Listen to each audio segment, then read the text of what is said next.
How's it going, everyone, and welcome to another episode of No Excuses with your favorite show hosts, Aristil. Venarium? And Volacel, all three of us here together for once. Don't get used to it; it's not going to last. Nope. To bring you the latest news and games and news and stuff. To bring you the latest commentary that we've got on the stuff we've been doing lately would be more accurate because I haven't seen anything that has interested me in the slightest industry-wise.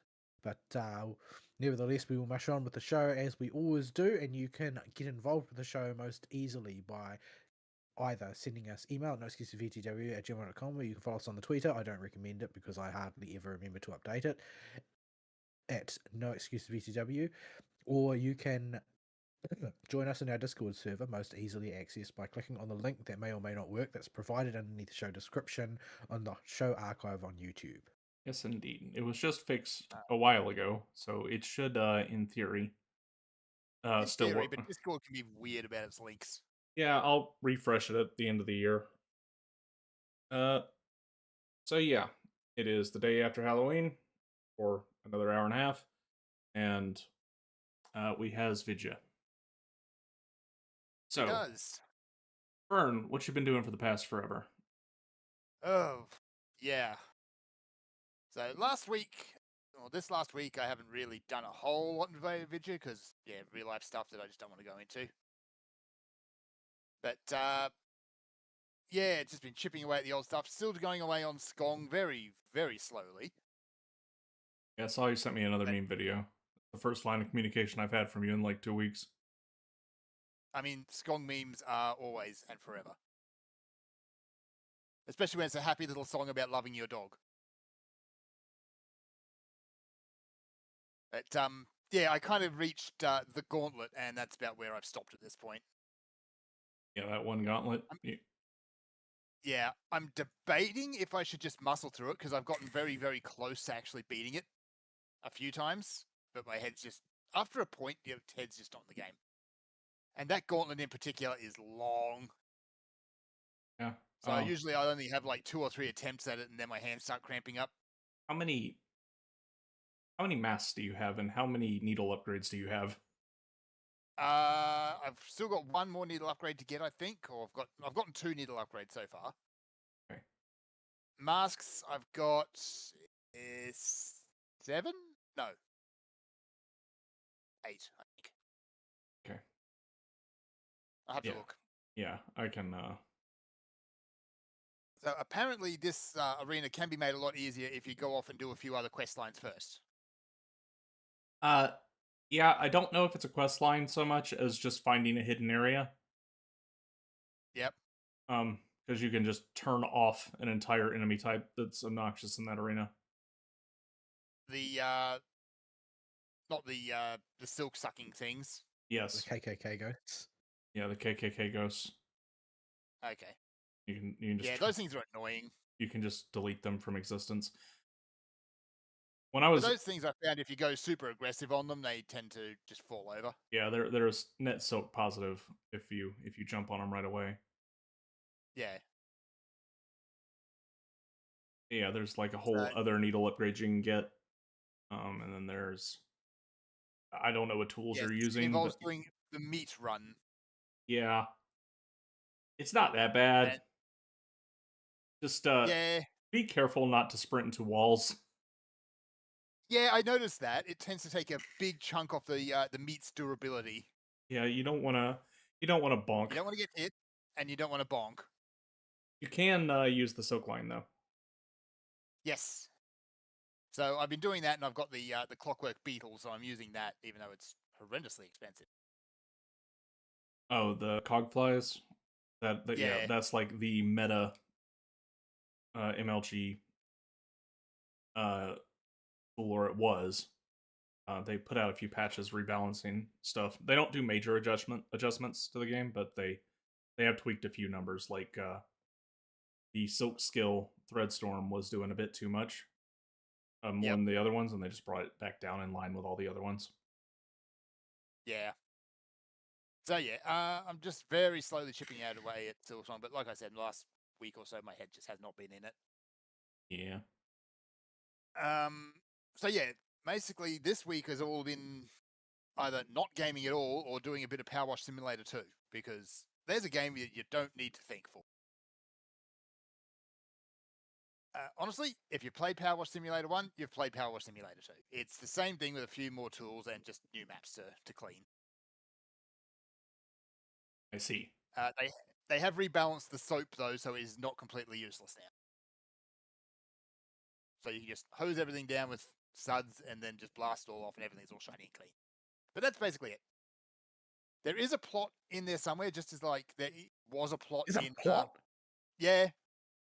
I mean, I've Like never the first played game's it. plot was laughably corrupt mayor loses his cat and a volcano happens and you somehow save the day by cleaning a mermaid statue. Aha. Yeah, don't think, just go burr. I just assumed it was a toy for streamers to talk while they were doing something with their hands. Basically, it is. It's basically refining the gaming concept of mowing the lawn to the nth degree. Yes. Without actually being a lawn mowing simulator. Though that does also exist. I have that one. Yeah. You can just go out and literally mow the lawn. I can't literally go outside and mow the lawn right now. Firstly, because it's already been mowed, but also because it's all 90% weeds. This is Australian bush, where if you take your eyes off anything for like 2 seconds, it's going to be full of weeds. All right, y'all are going into spring, into summer, aren't you? Yeah, and we're already getting the seasonal storms. Man, that first yard cut when spring starts making the grass pop up, all the weeds come with it. I get back in and I can't breathe for a whole week. Yeah. So you can't here for us it's like you can't really go out and do your first proper mow until you've done the weeding, because we get what we call goat's heads. Basically, it's a noxious weed which produces a seed which is just an organic caltrop. Mm-hmm. And these things are prolific. So, yeah, like a plant will go from seed to actively producing more seeds in like a week. So you kind of have to kill them as you find them. And if one gets out, that's it. They're everywhere. I don't even know what they're actually called. Do they have a proper name?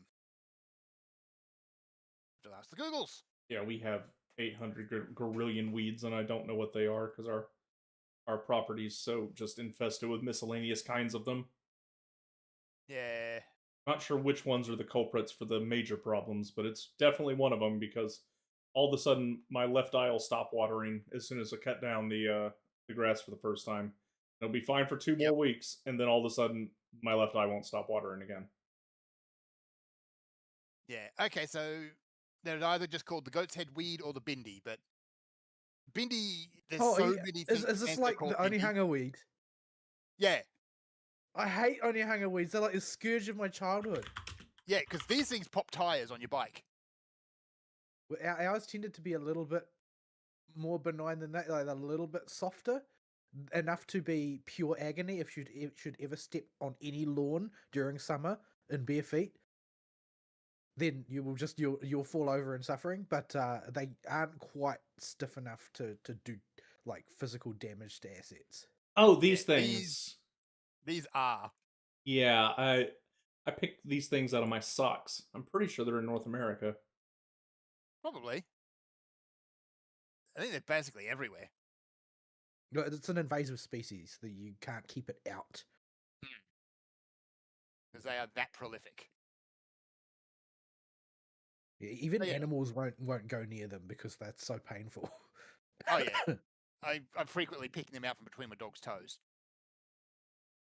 And they are incredibly miserable when they pick one up.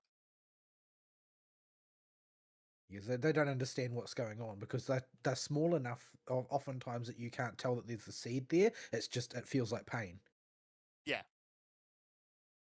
They don't know what's going on, and if it's the border collie, she's also got incredibly ticklish feet, so of course she doesn't make things easy.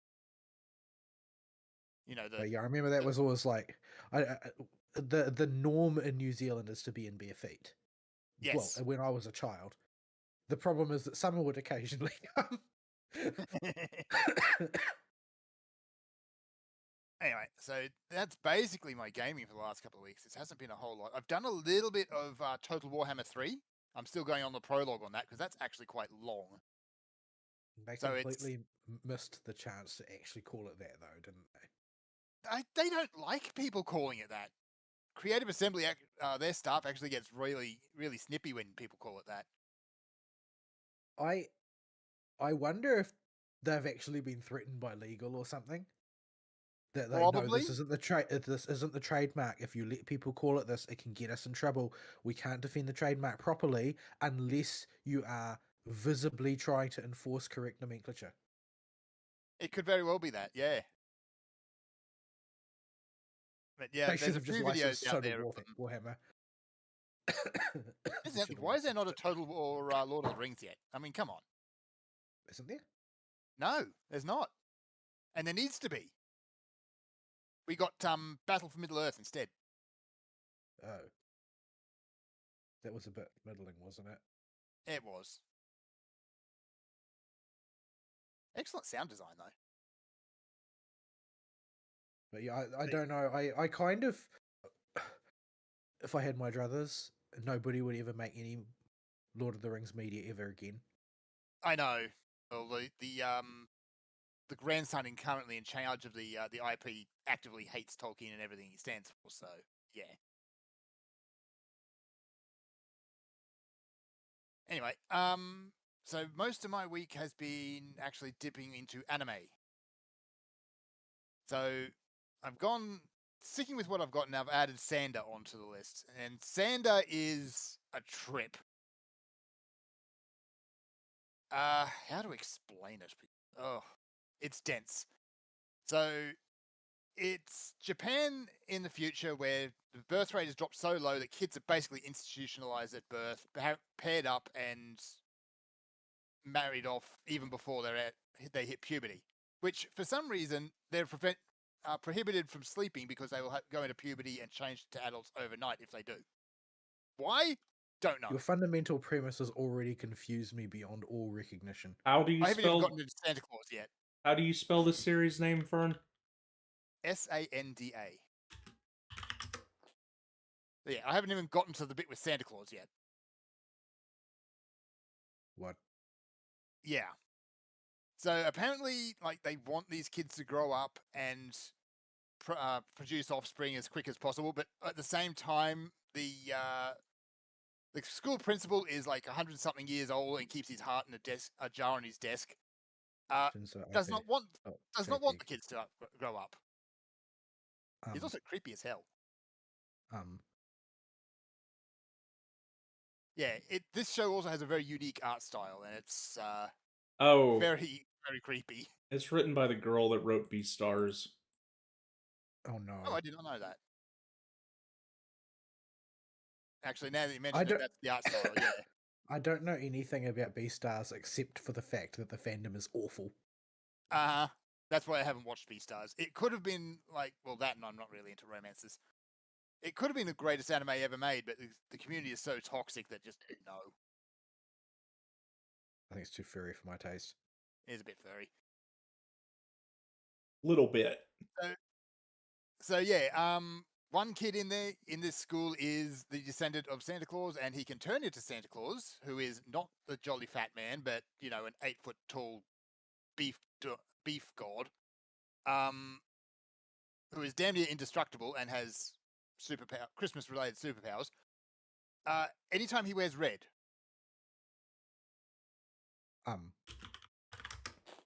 That also includes blood, by the way. So yeah. Honestly, I have no idea what this show is doing, where it is going, but it's a ride. But it does have some damn good choreography to it, though. There are a few scenes, and the intro in particular, where it drops the color palette just to black, white, and red, and it looks like just a moving manga. It's really cool. But yeah, as far as the plot, yeah, figure it out, because I don't know. It's one of those anime you watch just to see what happens next, or what the next absurdity is. I think that I would prefer to stick to more conventional fare for that, because this one just sounds a little bit creepy. Yeah. On that night, Isekai Quartet is continuing along with its third season. Shadow from Eminence in Shadow has actually started to join the main plot, and I haven't watched Eminence in Shadow, but I get the feeling that this kid he's just being a toonie just for the thrill of being a toonie. Well, I don't know much about the plot of this one, but I think that he basically got a little bit carried away and then basically had to keep going because he had enough momentum that he had to. Yeah. And after a while, he just kind of starts enjoying himself. Because he doesn't seem to take anything even remotely seriously. He's just doing everything for the giggles, basically. He is also, as you could probably guess, insufferable. Yeah, I think I haven't seen it, but I think that he basically made up most of his own backstory in the fantasy world, and then it just sort of ended up enough people believed it that he was forced to actually don the mask as his actual face. Right. I have to watch it at some point then. It's just pretty standard isekai harem fare from what I've heard. Yeah. The last isekai harem fare I watched was Re-Monster. Do not watch stuff. I haven't watched any anime for quite a long time. It's more or less stuck in a rut from what I can see. Yeah, there's the occasional high point, and then there's the strange, weird low points. On a strange whim, I watched the second season of Vending Machine Isekai as well. They made a second season. They did, and they introduced a new character who is very strange, and he just right there, right in front of everyone, he just does a shoey. So there you go, the first shoey in anime. This does, well, I'd say it makes sense in context, but it only just makes sense in context. But yeah, I enjoyed Vending Machine anime. The word sense is doing a lot of heavy lifting here. It is. You know, there is some sort of logic here somewhere, maybe. But the first season of Vending Machine Isekai I actually enjoyed because it had some fun characters. I mean, it was okay, but the thing is that it's just it's sort of the cheapest kind of novelty imaginable. Like it is absolutely substanceless, and Yeah. I'm not saying that it's a bad thing to eat junk food, but it's probably a bad thing to make your entire diet junk food, and Yes. that's pretty much where the anime industry is currently standing. Yeah. Every now and again you'll get something good, and then there's a whole. But it almost feels like an accident when you do. It does, doesn't it? Like, where's another Recreators? Where's that? That one. I mean, that's an exercise in taking slop and elevating it to being something good. But this is gourmet junk food. It then ended. It's sort of mostly legendary for ending up in a absolute licensing shitstorm that it will never get its way out of. Yeah. Like there's I think you can watch it legally in like a couple of countries in Southeast Asia, and that's about it. Yeah, because every character, not a single one is some derivative of something else. Yeah, it's just too dangerous. Nobody wants to stick their hand in that meat grinder. Yeah, when licensing gets involved, things get messy.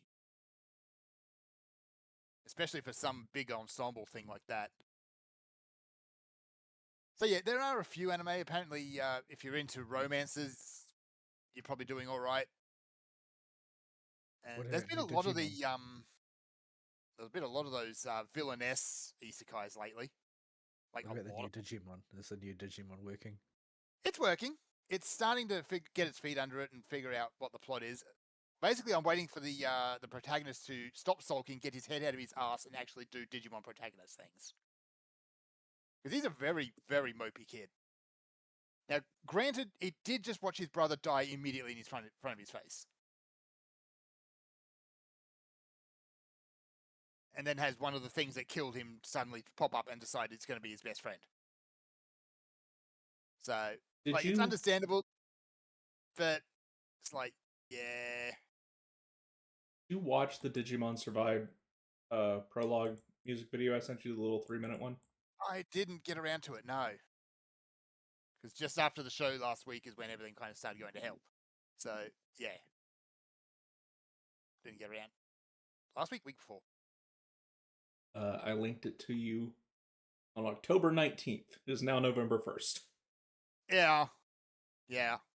Welcome to my life, where weeks disappear at a time. So, yeah. I appreciate that Digimon is actually attempting to tell a more mature story again. But, I mean, it's just... Let's get a move on, please. You have this world that you haven't explained yet. I mean, yeah, the series has never shied away from darker topics, like, at all. I mean, we have... Tamers. Yeah, Tamers and Leo Meow. He dies all the time. All the time. To some extent, like, Tamers exists because the guy that wrote it was a freak. Like, so yes. It's sort of like, it's memorable because it's an accident. Like, it's not a direct victim of market forces. Because you can tell that no consideration of market forces really went into Tamers. Like, No, it was probably sold to the producers as something other than what it turned out to be, and then at some point they were just like, it's too late to stop trying to ride the tiger. Let's just see where this goes.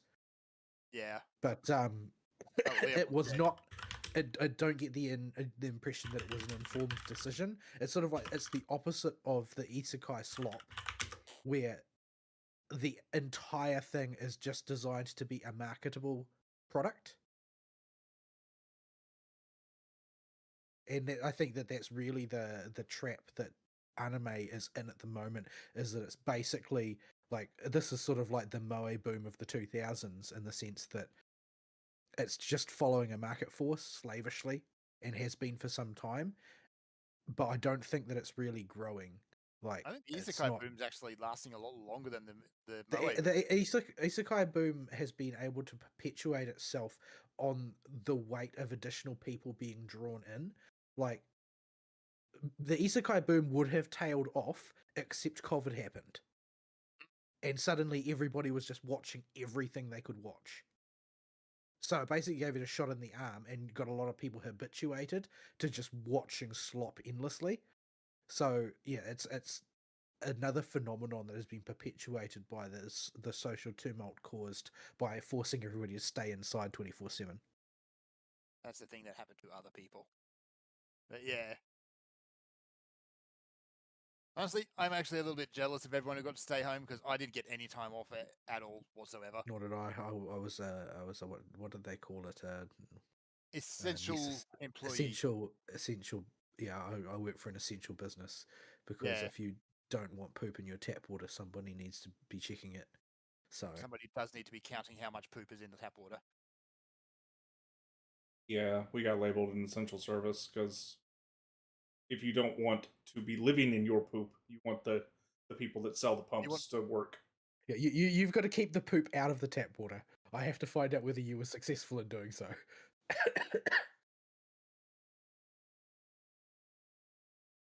And then it still winds up in Fern's taxi when he picks up Drunk Cowboy. That poor carpet shampoo that we use, it's seen some shit. Really? You get the bowel dysfunction cowboys as well? Not so much cowboys in that case. It's weird old women who really should be in a home. Did another one try and steal your gold or accuse you of stealing her gold? No. We haven't had anything quite like that again. Just the usual ones who are completely fried their brains with drugs and alcohol during their youth and are just there now. You can't get that stuff back once it's gone. Nope. Once the brain is fried, that's it. But yeah, I can't really bring myself to watch anime these days because it feels too slop in a lot of cases. Like occasionally there's one that will pique my interest briefly and it's like, well, yes, but there's plenty of story content out there in the world. I don't really need to watch one of these again because ultimately the most likely scenario, the most likely positive scenario is that I'll actually enjoy it and then it'll never get a second season. Yeah, that's why I've cut my Yes. anime viewing down significantly. Like, Oh. there's some anime that are only just getting a second season like 10 years down the line now. Like if you like the season, you're probably gonna get like maybe the first story arc done in a season or two, and then that's it. It's gonna disappear into the ether, and now your only option is just to go read the manga, and there'll be no more of that anime. Yeah, can we get the last couple of chapters of Black Clover, please? I want some shonen junk. I mean, Yeah, I mean, And there's you only can like sort of see the Yeah. pattern of ones that are successful and ones that are not. Like, there were a whole rash of sort of like school combat animes like Mahoka and Chivalry of a Failed Knight. And Chivalry of a Failed Knight sticks out to me because unlike all the others, it didn't get a second season. Astro Score also didn't get a second season, but the reason was slightly different. But the Chivalry of a Failed Knight sort of sticks out because it was written as a story rather than a piece of slop, and this made it really unpopular. The reason being that they set up all the elements of your conventional combat high school harem plot and then had the leading man and the leading lady fall hard for each other early on and just be monogamous, oh, which is not the fantasy. let's sink them ships. Yeah, the ships got sunk hard. The little sister got put on the shelf despite her best efforts. Good. Um, That's always creepy. and it sort of it ends with it ends like the 12 episode run of the first season. The only season ends with like the protagonist proposing to the girl that he's in love with. So that basically the relationship actually moves on, and the popularity of it was absolutely in the toilet. I mean, there may be other reasons for that, but I feel like there are much, much worse things that are more popular, largely because they continue to flirt around the edges of moving the story forward instead of actually moving the story forward. Yep. Also, looking at you, One Piece. the lack it's really the lack of ending. I don't care so much about the slop factor with the anime, but But the thing is, I feel like they're the same thing, right? Like, part of slop is to make sure you never alarm anybody by change. mhm. And But so the story can't really go anywhere, meaning that you aren't writing towards a destination. So there's not going to be demand to keep going. yeah, so it's like if I pick up a new series now, it's just this feeling I will not be able to get any closure on this story, and that's enough points off to make a big enough barrier that jumping into series these days is really really hard. That's why I'm like, every time there's a mass market thing, like a really popular one like Demon Slayer or My Hero Academia, like the first question I always ask is the manga finished? Well, Like, yeah, does the story have an end to it? yep. In the case of Black Clover, the answer, last I looked, was no. That's like my It was in problem. its it was in its finale arc though, so it should be pretty close. Well, we all know how that goes. Uh huh. The author crawls into a bottle at some point, and then you never see him again. Oh no, what happens is you get the One Piece final Ninja War effect. Ugh. Like this is But I guess I don't know. Like, I know that Demon Slayer ended, but I don't know whether it ended satisfactorily or not. Nobody really seemed to be complaining about it. I know that the quote fans unquote rioted when My Hero Academia ended, but they usually riot for reasons that are deeply appalling. So the ending's probably okay. I'm here to tell you for good old punchy fun time. The last season, what's aired so far, has been fine. Yeah. It's been The only literally exactly what I expected it to be, and it's very fun. Yeah. I've always intended to try and pick it back up, but I feel like it completely lost momentum in the middle. Like It there kinda was just did for a bit. nothing that made me want to actually tune into the next episode. It's like you're just filling out an expository backstory for episode after episode after episode, and I want to see somebody get punched. Yeah. There's a bit there where they're kind of doing expository backstory for like every side character at one point. And it's like, we don't really need all of this. I want to see some punching happen. Yeah, I haven't spoiled myself on the hero arca ending, except that apparently one of the big reasons that the fandom got all up in arms is because it's apparently headed towards a Pyrrhic victory. Yeah, like people say, oh well, Deku loses his powers or something, but that's like at the end of freaking every shonen. Like that happened to Ichigo before they resurrected it for one more season. Yeah, Like, and it'll probably happen to Luffy too, I betcha. like you have to to wrap the story up as it is. They almost got to find a way to nerf the shonen protagonist for any series so that he can live a normal Oh. life. Full Metal Alchemist. Well, I mean, I kind of liked the way that they did it to Naruto. They nerfed Naruto by forcing him to become a bureaucrat. Yeah. Yeah. What'd you say, Fern? Which one? Full Metal Alchemist. That's not a shonen in the traditional sense. Not Technically, no. that is. But like, Yeah, Yeah. it may fall under I the don't shonen actually know how section that of the story novel. goes. Yeah, I like only watched the original version, so I don't know how it's Poor supposed to go. thing.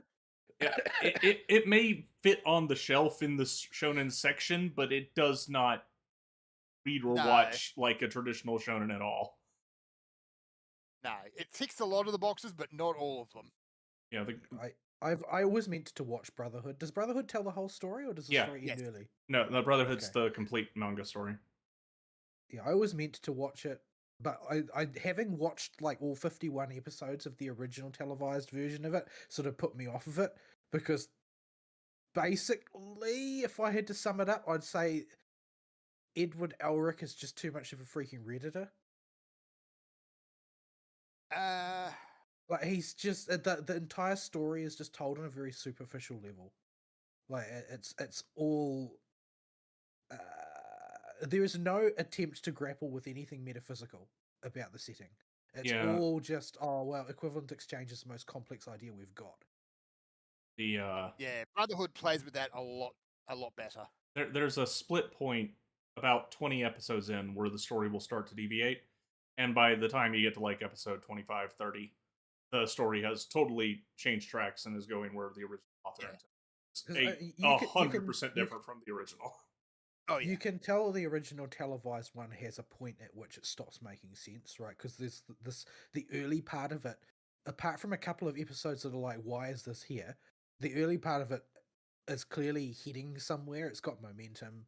It's got all of the familiar stuff like the Shotaka plotline and that sort of thing. That's all there. And then they ran out of manga. And then you can tell, you can feel that at some point they're just starting to throw things at the wall and see what sticks. Like, let's do this. And then next episode, we'll do that. And we'll see which one of these things actually sticks. What are we inspired to write in the next episode?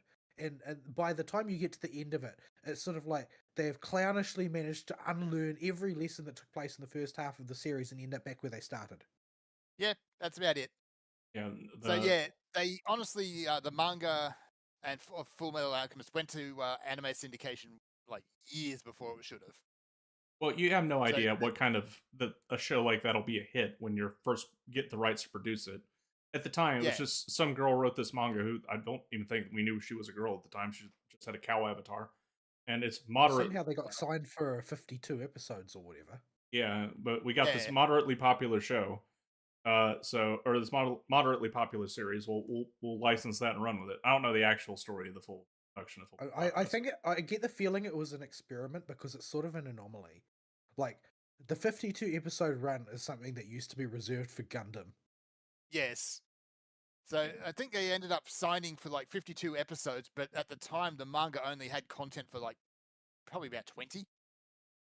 Yeah. So they had to fill out those extra episodes. So they just started pulling stuff out of their ass. Yeah, these people probably have learned by now that manga authors have health problems because they're manga authors, and they will Yes. not keep writing at the same pace indefinitely. it will. Unless you're Eiichiro Oda, in which case you will write yourself into a shallow grave. He before Yes. too long, swears. I'm The, sure. the man is powered by Jack Daniels or whatever his voice He is. he swears he's on the last story arc. He promised. Yeah, but he's been saying that for what, 15 years Didn't now? he like go on hiatus or something though? Possibly. I don't know. I don't Yeah. follow it. I don't But follow it. anytime think- this topic comes up, I see somebody post a clip from Gintama, where for some reason there's an in-universe discussion about filler arcs. Yeah, that's Gintama. How does Gintama is another show that I've always wanted to watch simply because I only ever see snippets of it, and I can't imagine what show those snippets could possibly be embedded in. Gintama is probably the most self-aware meta show you could hope to watch. Like, it knows exactly what it is. The characters know what sort of show they're in, and they are just there for a good time. Every now and again, they'll put on their serious trace and then try to tell a serious story until, like, one of the characters pops up and says, "Hang on, this is a crappy shonen anime. What are we doing?" Yeah. It's always frustrating for me when it comes to shonen authors taking breaks because they're unfortunately soured in my head by Tagashi and his infinite hiatuses that he would take in Hunter x Hunter. And all the Is that currently on hiatus? Like, did that ever finish? no, it's not finished. Not even close from what I remember. But let's see. Is it on hiatus or is it actively being updated at a rate of like one episode per year? Well, last time I looked at anything Hunter x Hunter was the then current anime where it's like, okay, we've reached the end of the isekai arc. What are we going to do next? Oh, let's go to space. Okay. We have a Is it the one chart. with the hair guy? Is it the one with the guy with the really tall hair? Yeah, that's it. Yeah, that's gone. Hang on. Yeah, except he's supposed to be dead after doing that, but he's not. We've got I've a seen chart. some hilarious cosplays of that guy. Like, you know those things that people use for advertising where there's it's a tall man which is a blower in the bottom and it Wacky waves waving, around in the inflatable wind. arm waving too, man. Yeah, and then I've just seen like his hair done with one of those in a Yeah. cosplay. That's actually a perfect idea. That's great. When his hair is like that, though, the one scene it's like that because it's only for one scene. Yeah. You never actually see the top of it during those scenes, by the way. Yeah, that is Tagashi getting really up his butt just trying to subvert tropes. Yeah. And now you said your main character's supposed to die. Okay, how do you get the story going? Oh, he gets better. Yeah, but he can't use it anymore. Well, also creepy wish granting little evil sister. That's a thing that happens. Well, that kept him alive. Are but they at least maintaining some kind of internal logic? Because to some extent, even Dragon Ball Z does have one, even if it doesn't make any sense. Oh yeah, Hunter x Hunter is famous for its power system being ridiculously detailed and explained. And Nen is an autist's dream. Yes, it is the most autistically described in-universe power system probably out there. And yet somehow it never manages to break its own rules. Yeah, and unlike Nasu, who sets up rules to break them, Tagashi adheres to his rules very strictly when he sets up Nen. Like, the dude's a good writer, he just gets lazy. Both of those approaches have grave issues, though. Like, yes, the Nasuverse issue is that if you only ever break the rules, it sort of makes it questionable whether or not they're rules. If in the situation where you slavishly obey the rules, you have to answer the question of why remarkable behavior only happens now if the rules have always been in place in the same way and there is no breaking them. Yeah, it's sort of like the way that humanity hasn't really managed to do anything supernatural because the rules are the same as they've always been in the real world. Like the things that we do that are incredible by modern standards, even they were all conceived of by the ancients. Like there's the only thing that is really groundbreaking humanity has managed to accomplish in over the course of history is increasing magnitudes of bloodshed and increasing magnitudes of degeneracy. None of it has been cool. The way Togashi gets around it in Hunter x Hunter is actually pretty smart. He makes it so the known history of the world, even to its residents, is only a couple hundred years, despite them being in a modern society, and setting the world structure itself up as the big mystery that he's slowly unveiling. The problem is, if you set up a really big mystery like that, you kind of need, consistent updates to backfill that.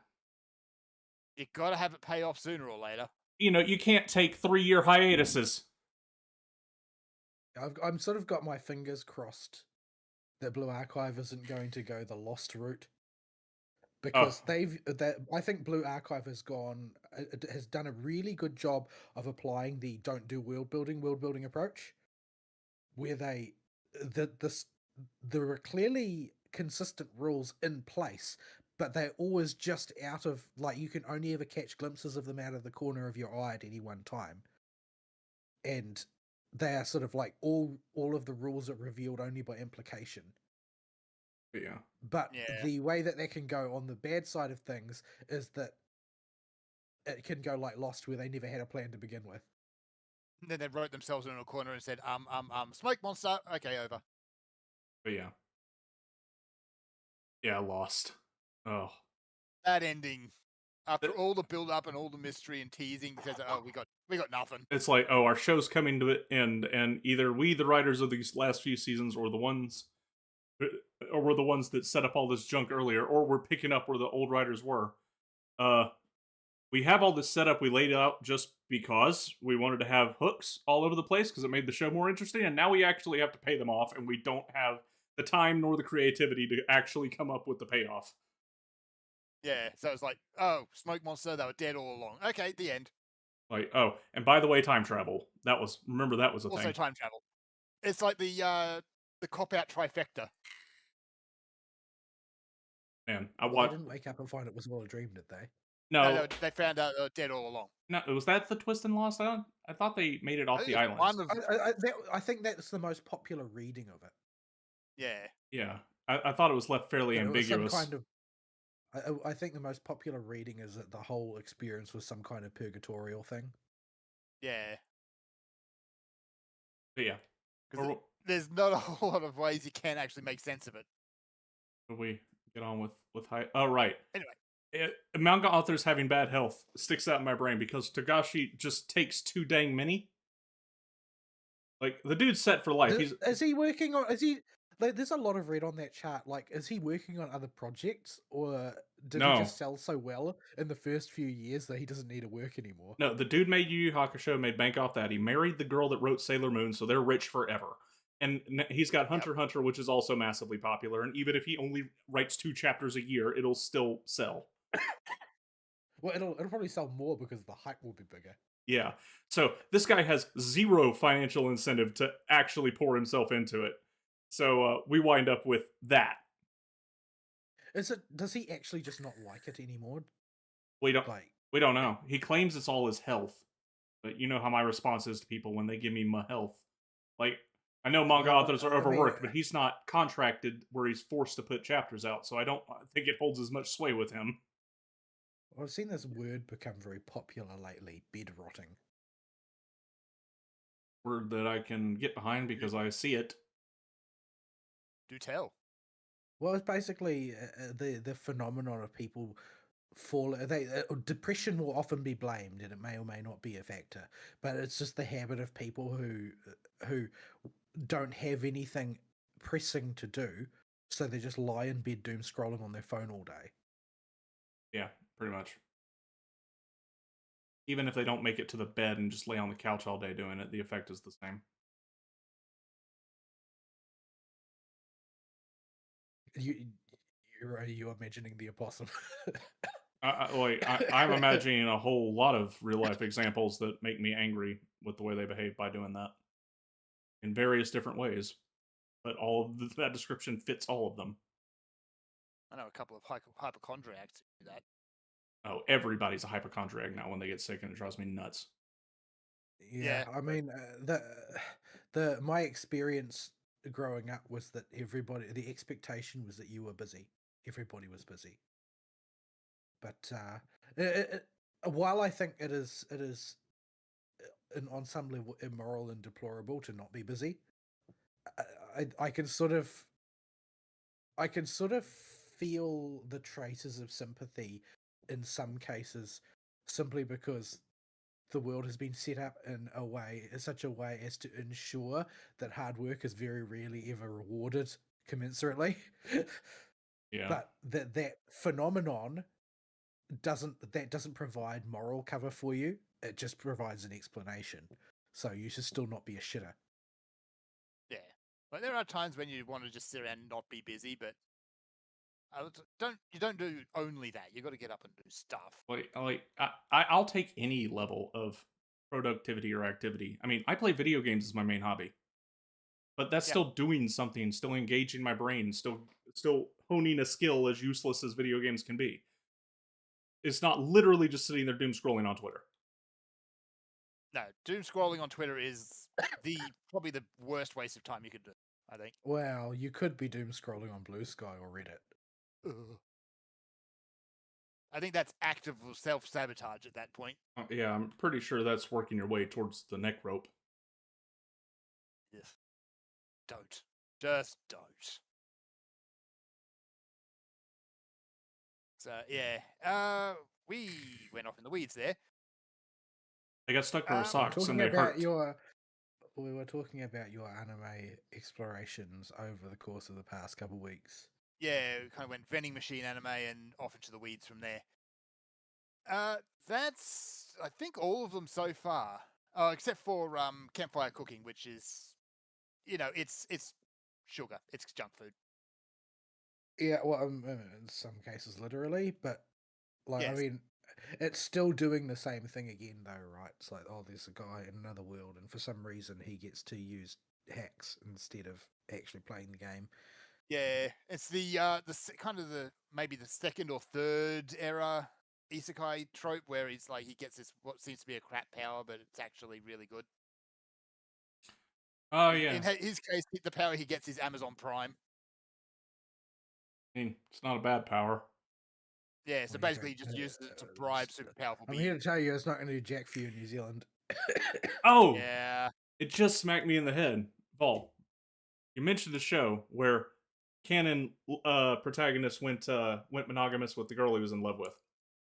There was another one I was watching that did the same thing and immediately stopped airing new episodes. Oh, I wonder why. It was what was that one I was watching a few years ago? I forget its name. The dude where the brother's the guide to the hero.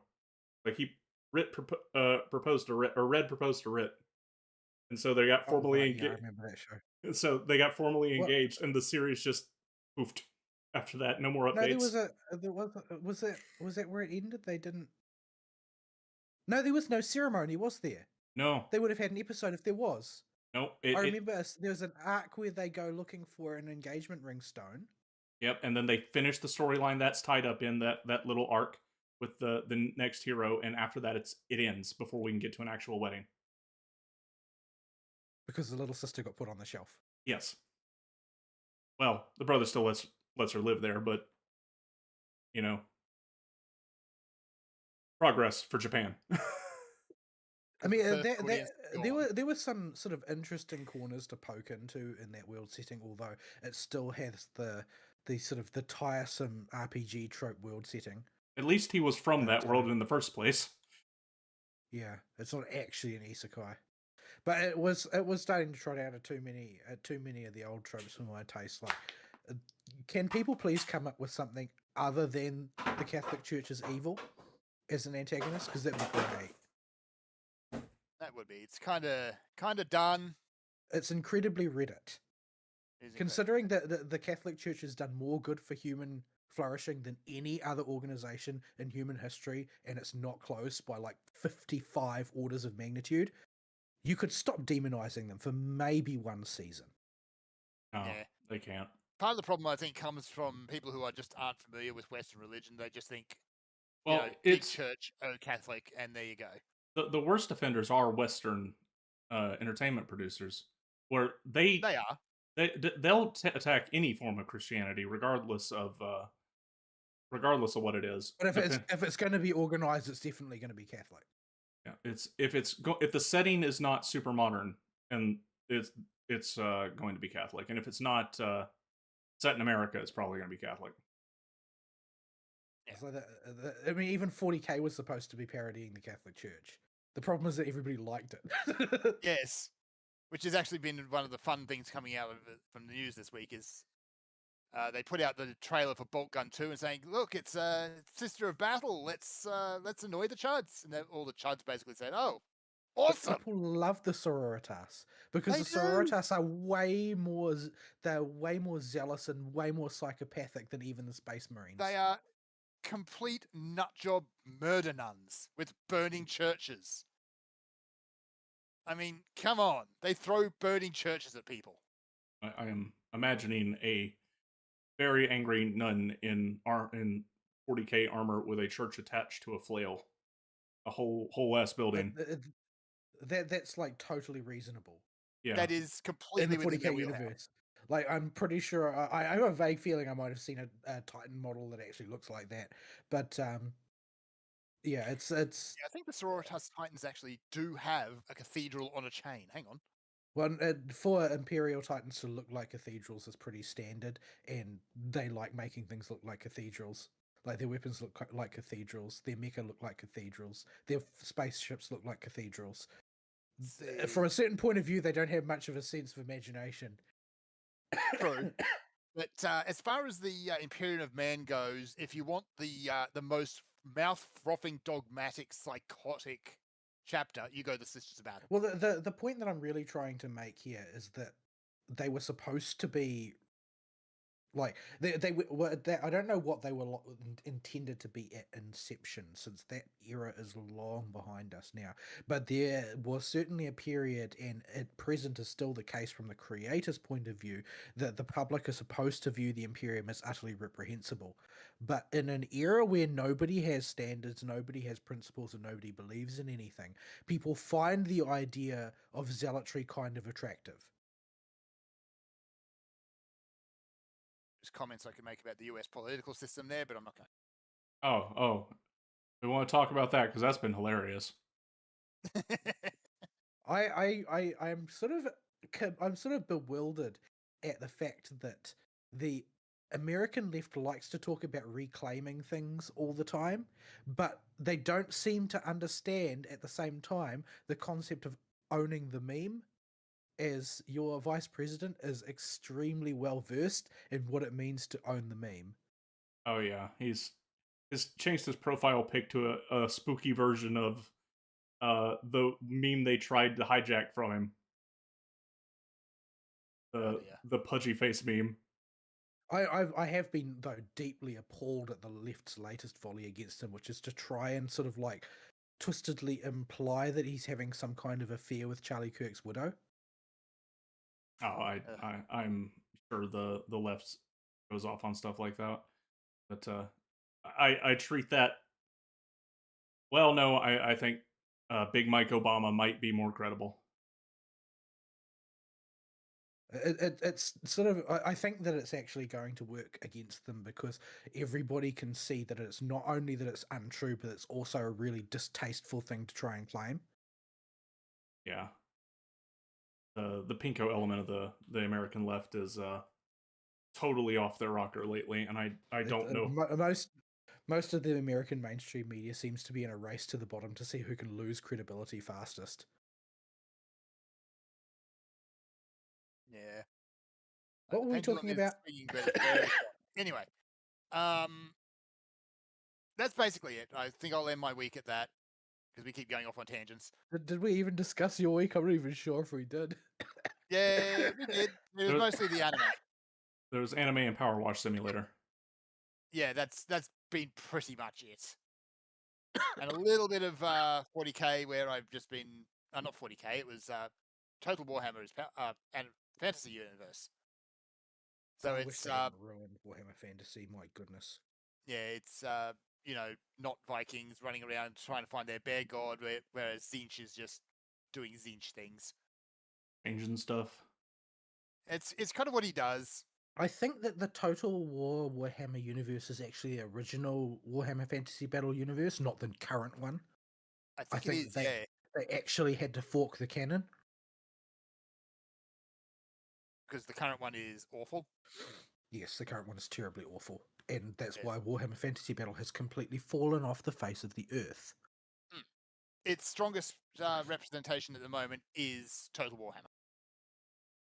Yeah, I mean, it used to be quite popular. It was Mm. It was like the when I was in high school, the fandom of Warhammer Fantasy Battle was sort of like roughly 2/3 the size of the 40k one, and that was where 40k was really hitting its stride.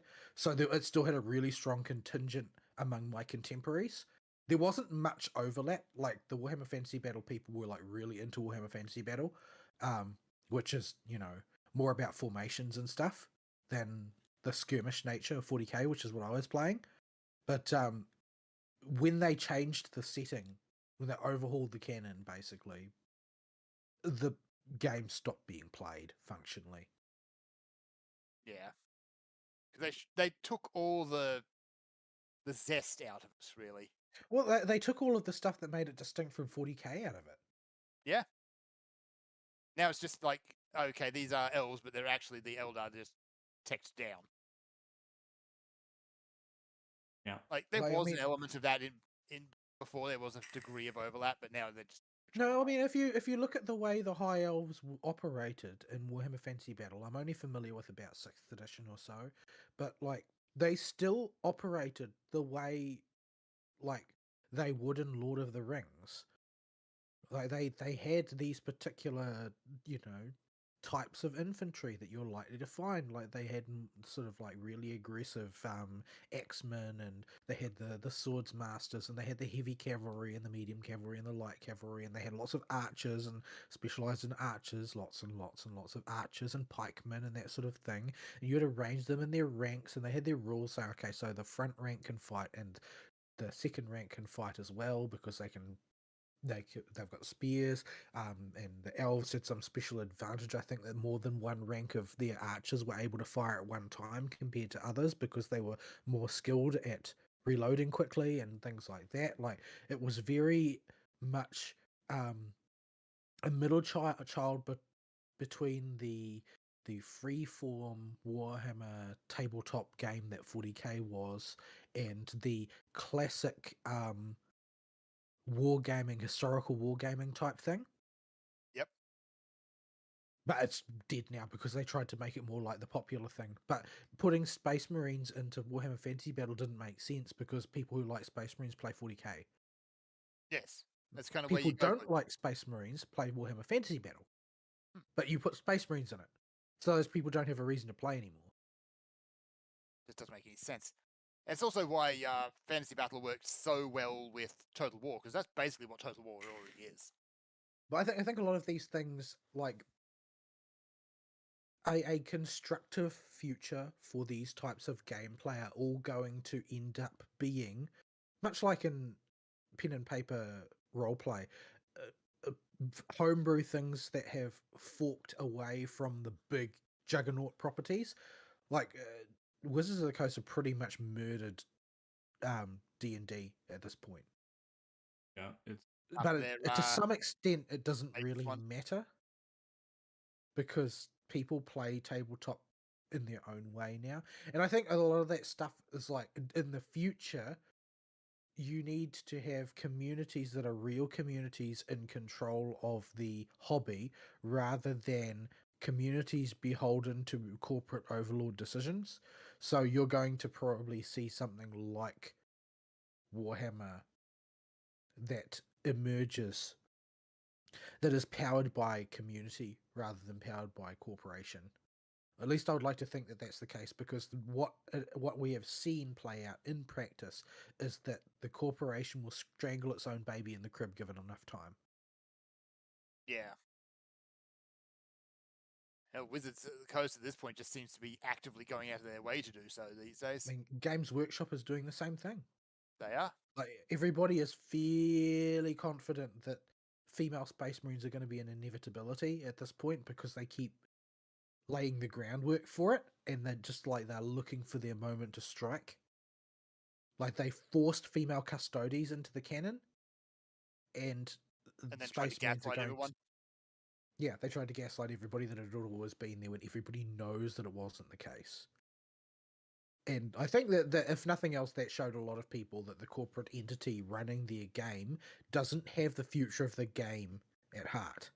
They have a vision for what they want to bring about, but that vision doesn't include any players. They aren't interested in who plays it. They are not your friend.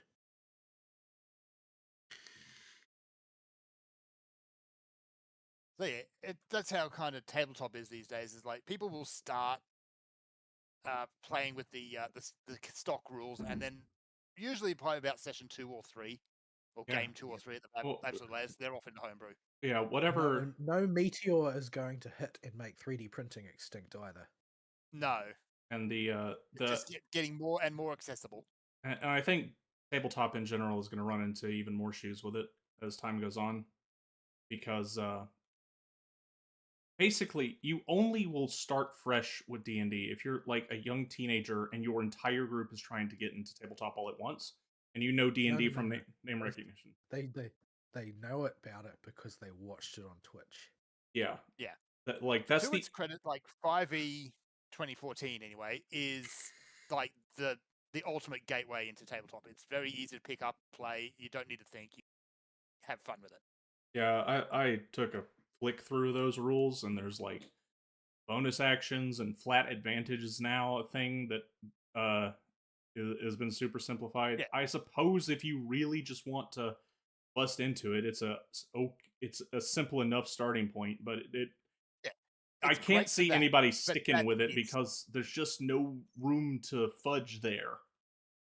Yeah, and so that's the point, is like after you've played your 5e game and you've figured out how, okay, this is what tabletop works, then you're going to probably look into like, okay, I want crunchier rules, so I'll go like maybe Pathfinder, or I want a heavier role play experience, so I'll go Fudge. Well, I mean, the thing is that back in the era of AD&D, they solved the problem by having a rule for literally everything. Literally, There's no idea you could conceive of that there wasn't a rule for. So you could literally do anything you wanted, and the correct way to handle it was outlined somewhere. And that was one way of handling it. And at this point, we're at an ugly, unwanted stepchild point in the game's development where we're not at freeform storytelling, we're not at explicit rule gaming. We are sort of trying to hover in the middle just to be nice to people, but niceness is not a currency that has any sort of sustainability in a hobby. Yeah, it's like the dudes that were making Silksong pointed out in one interview, one of the more recent post-launch ones. Like, they knew the product they were making and what type of people they were making it for, and they weren't going to compromise on that for the mass market appeal because, well, they don't care about the money; they're already rolling in dough, and and that if you don't focus on that group, you won't be able to make the big fun experience dedicated to being the best Metroidvania or the best tabletop thing. Everybody's trying to market to that famous demographic, modern audiences.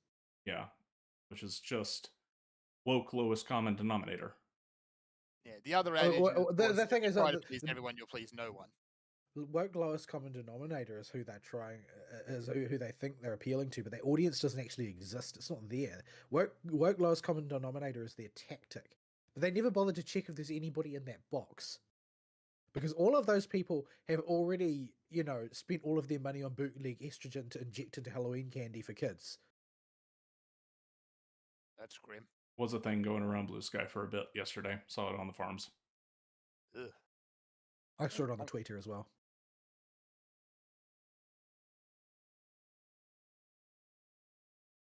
Anyway. So Vol, what has your week been doing? I got audited.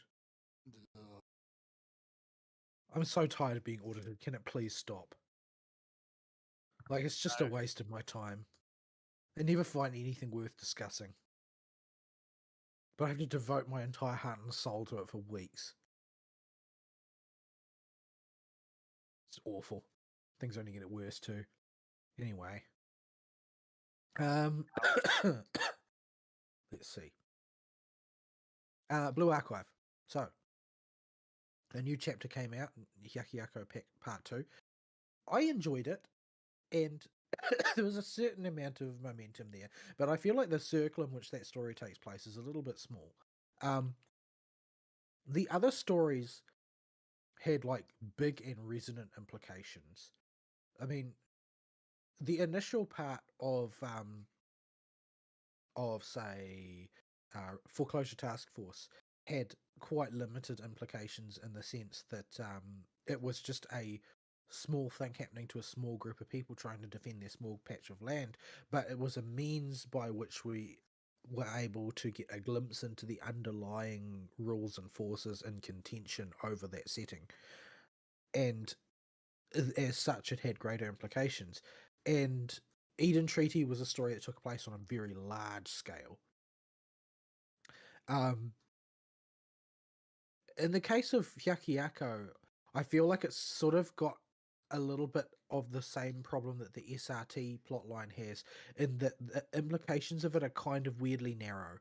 The Hyakiako story is enjoyable enough, but it only really affects the people in Hyakiako.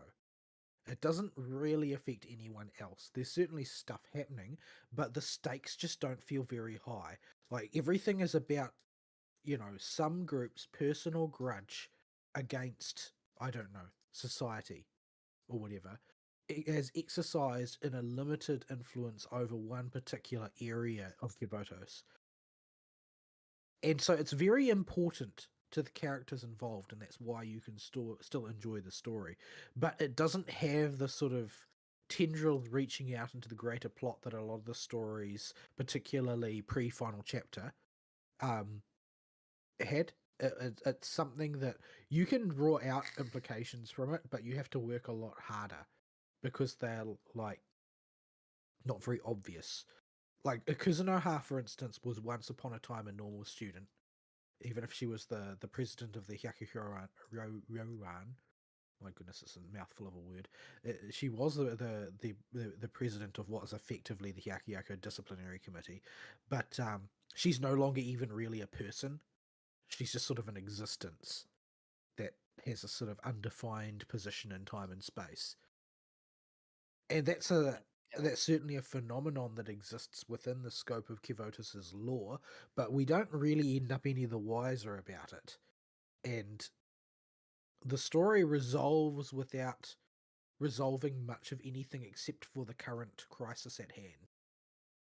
I don't feel like I came out of the story knowing more, which is different to the way I came out of a lot of the other stories, where things change and you come to understand the people and the rules a bit better than before.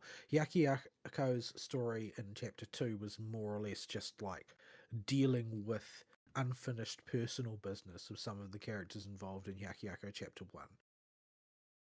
And there's clearly greater implications there, but they're just not really explored. So while I did enjoy it, it didn't really move the needle very far. There's a couple of cameos from important people who have wormed their way into the plot in various ways, and those will probably have implications. But overall, it was just an enjoyable standalone story, but it didn't feel as much like a major part of the story of Kivotos as most of those chapters do. It felt more akin to a major event story. But it was plenty enjoyable all the same. It didn't cut too close to any of the other characters' stories, I don't think, which is something that I see some of the stories get accused of as, oh, well, this is too much like this other story that took place, and so it's just sort of redundant to tell it again in another setting. I felt like it was reasonably well done. A little bit, it does a little bit beggars belief a little bit at times, but then it's sort of like, it's not outside of the realms of reasonability, I don't think. But it does have sort of a sensation of you managed to. It sort of feels like when you play a story by the shortest route and you miss out on a whole bunch of the lore. That's what that's what it felt like. Like, and from the point of view of the characters involved, they're in a bad spot. They need to resolve the situation as quickly as possible. They don't want to hang around and discuss metaphysics. But as a result, you kind of feel like the story didn't move the setting anywhere. Hopefully it's not going to be too long to the next chapter. I can't actually remember what happens after this. What's the next thing that's going to come out? But yeah, the Yakiako story did move forward a little bit, and you're introduced to a few more characters here and there, and so on. But it often feels like Yakiako just marches to the beat of its own drum and has its own rules that don't really apply anywhere else. The bigger story that's really got motion to it right now is Decagrammaton. And so I think that probably more of the story releases in the immediate future are going to lean on continuing the Decagrammaton story rather than in the individual school stories. They still haven't done a Gehenna story, and Wild Hunt's story is coming up soon as well, though I don't know what that one's about. But I feel like they should go back and close up the gaps that are generated by the second biggest school in Kavotos not having any major story chapters about it. That is to say, Gehenna, because they keep dropping little hints here and there, particularly in the final chapter of the main story arc for Foreclosure Task Force. They discuss sort of there's this thing called the Legacy of the Tyrant Emperor, which is basically that the original student council president before Makoto in Gehenna was like a super genius, but created a whole bunch of things in the process of being a wild super genius that are way too dangerous to continue to exist in the world. And these things, and just sort of left them lying around everywhere. And now they've become sort of like forbidden artifacts that are like buried out in the desert and that sort of thing. And nobody knows exactly how these things were made because the technology to make them shouldn't exist in Kavotos. Nobody can even reverse engineer them now, despite the advance of science in Kavotos. So they're just sort of this weird anomaly, out of place artifacts that nobody can explain. But they haven't really given any attention to that plot line, and so Gehenna continues to be just sort of like the wacky fun times crazy school rather than an actual narrative force. So hopefully they'll get back to that soon. What else? Genshin, I haven't really done all that much in, having completed the main story, and I haven't done any of the special quests that are afforded to Nefer by means of being Nefer either. You can unlock, if you have Nefer, you can unlock little side quests by means of interrogating people, basically. Like She has a few special conversation options, and then they basically takes the form of you forcing Jehoda to do work. Kind of like, Of course, Nefer doesn't do it herself. She makes Jehoda do it. kind of like Lauma going and talking to Aino here. Yeah. That Except these actually spawn actual quests that then you force your Jehoda to do. Poor Jehoda, she really cops it. She's just such a lovable character, though. Like, she's so vivid compared to a lot of the characters in the past. Because if you need an everyman's opinion on the sort of like the world-shaking things that take place in the Genshin story, Yehoda's always Johnny on the spot, ready to give it to you. Usually, it's panic of some kind. Yes, or just utter bafflement. I always enjoy getting when it cuts to Yehoda's point of view and she just sort of gives her inner monologue as to what's going on, accompanied by stupid facial expressions. There are always stupid facial expressions. But yeah, I haven't done very much. I haven't really done much with Stygian Onslaught either. It's not like I seriously try and clear it. I feel like it's within my power to clear difficulty 4 without too much effort, but I'd have to practice because basically it would require me to use the Nefer team, and the Nefer team is made of glass. And so you can't make any mistakes. You just have to play it perfectly. How do you? Because otherwise you'll die. What's the solution you've come up with for the first boss? Because I couldn't get that thing close. Oh, the first boss, I don't have a solution for the first boss. I used the Skirk team. So basically, I've cleared 2 bosses on difficulty 4. The first and the third one. The first one Well, the solution to both of them is really, really dumb. So try not to kill me for this. The third one is the dumbest. The third one I used my level 80 John, Yeah. flicked it up in the air and killed it with full damage. Because it's a normal human, so you can kill it with full damage. The first boss, I went in and I summoned... I had Farina summon the goon squad, and then I ran around it in circles until it became a Hydro thing, and then I brought Skirk out and murdered it. You can do the same thing with Malfuika. You can turn it into a Hydro boss by bringing out Farina and then running in circles around it. And when it becomes Hydro, just murder it with continuous vaporized reactions. Okay. Mavwika is good at the big booms. Problem is, you cannot let it. You have to kill it in a minute. But with Malwika's output being constantly vaped, you'll probably get there. Yeah, just don't let it touch Mavwika, because otherwise she'll just fall over. Well, because in a minute after that, it'll become immune to fire. Oh, yeah. Well, no, it won't, because it goes back into its charging version. Oh, doesn't it My experience? Doesn't it take a colossal amount of reduced damage in that phase? I mean, yeah, but you can just charge it up. That's why you use rapid hit things. So just charge it again and beat it up. You can. If I was able to do it with my lackadaisical approach to playing, then anybody can do it. They just have to find the right characters that apply element at the right pace. But by the time I was in the second phase, it didn't have much health left anyway. So I probably could have killed it through the damage resistance. But yeah, so the first one is not hard. You just have to be patient without being too patient at the start. Don't try and fight it for serious until it has become the element that you want to exploit. The second one, though, I think that if I can attain a reasonable level of play, I can just brute it down using Nefer. But the problem is that he's just kind of too spastic and hard to keep track of. So, and I'm just not committed enough to really try because there are no primos for it. So, oh, he's the storm that is approaching guy for that node, ain't he? Yeah, like I can fight him, but I usually time out because my control over my rotation is not good enough, and the Nefer team has a really rough time from a cold start. Like I really think Stygian Onslaught is a bad game mode in so many ways. Like they've just made every bad decision possible to make. And I know that if you started with full energy bars like you do in Spiral Abyss, people would say, "Oh, I just went and I insta-killed it."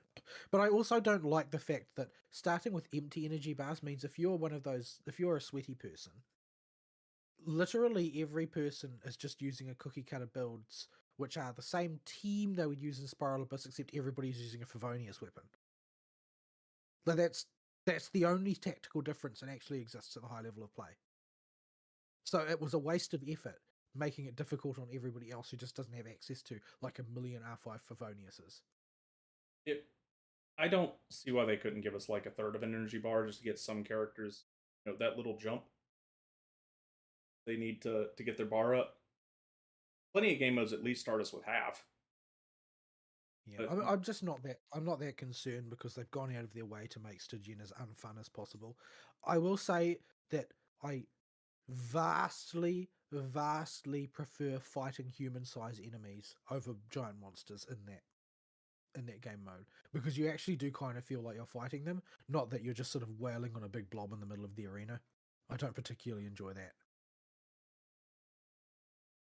At least this boss roster, it doesn't feel as restrictive as some of the other ones, which has been my biggest problem with it.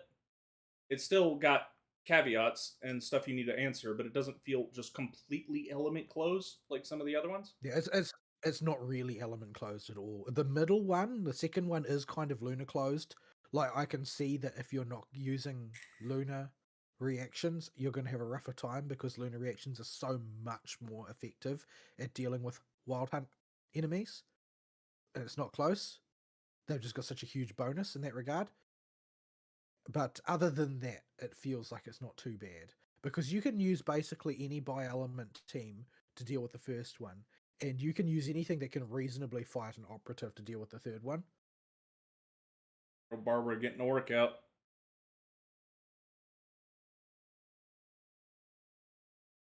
Barbara is But the yeah, solution. There's so many people. overall, I just don't like Genshin in game, and I don't want to spend any time playing in game. It's not fun.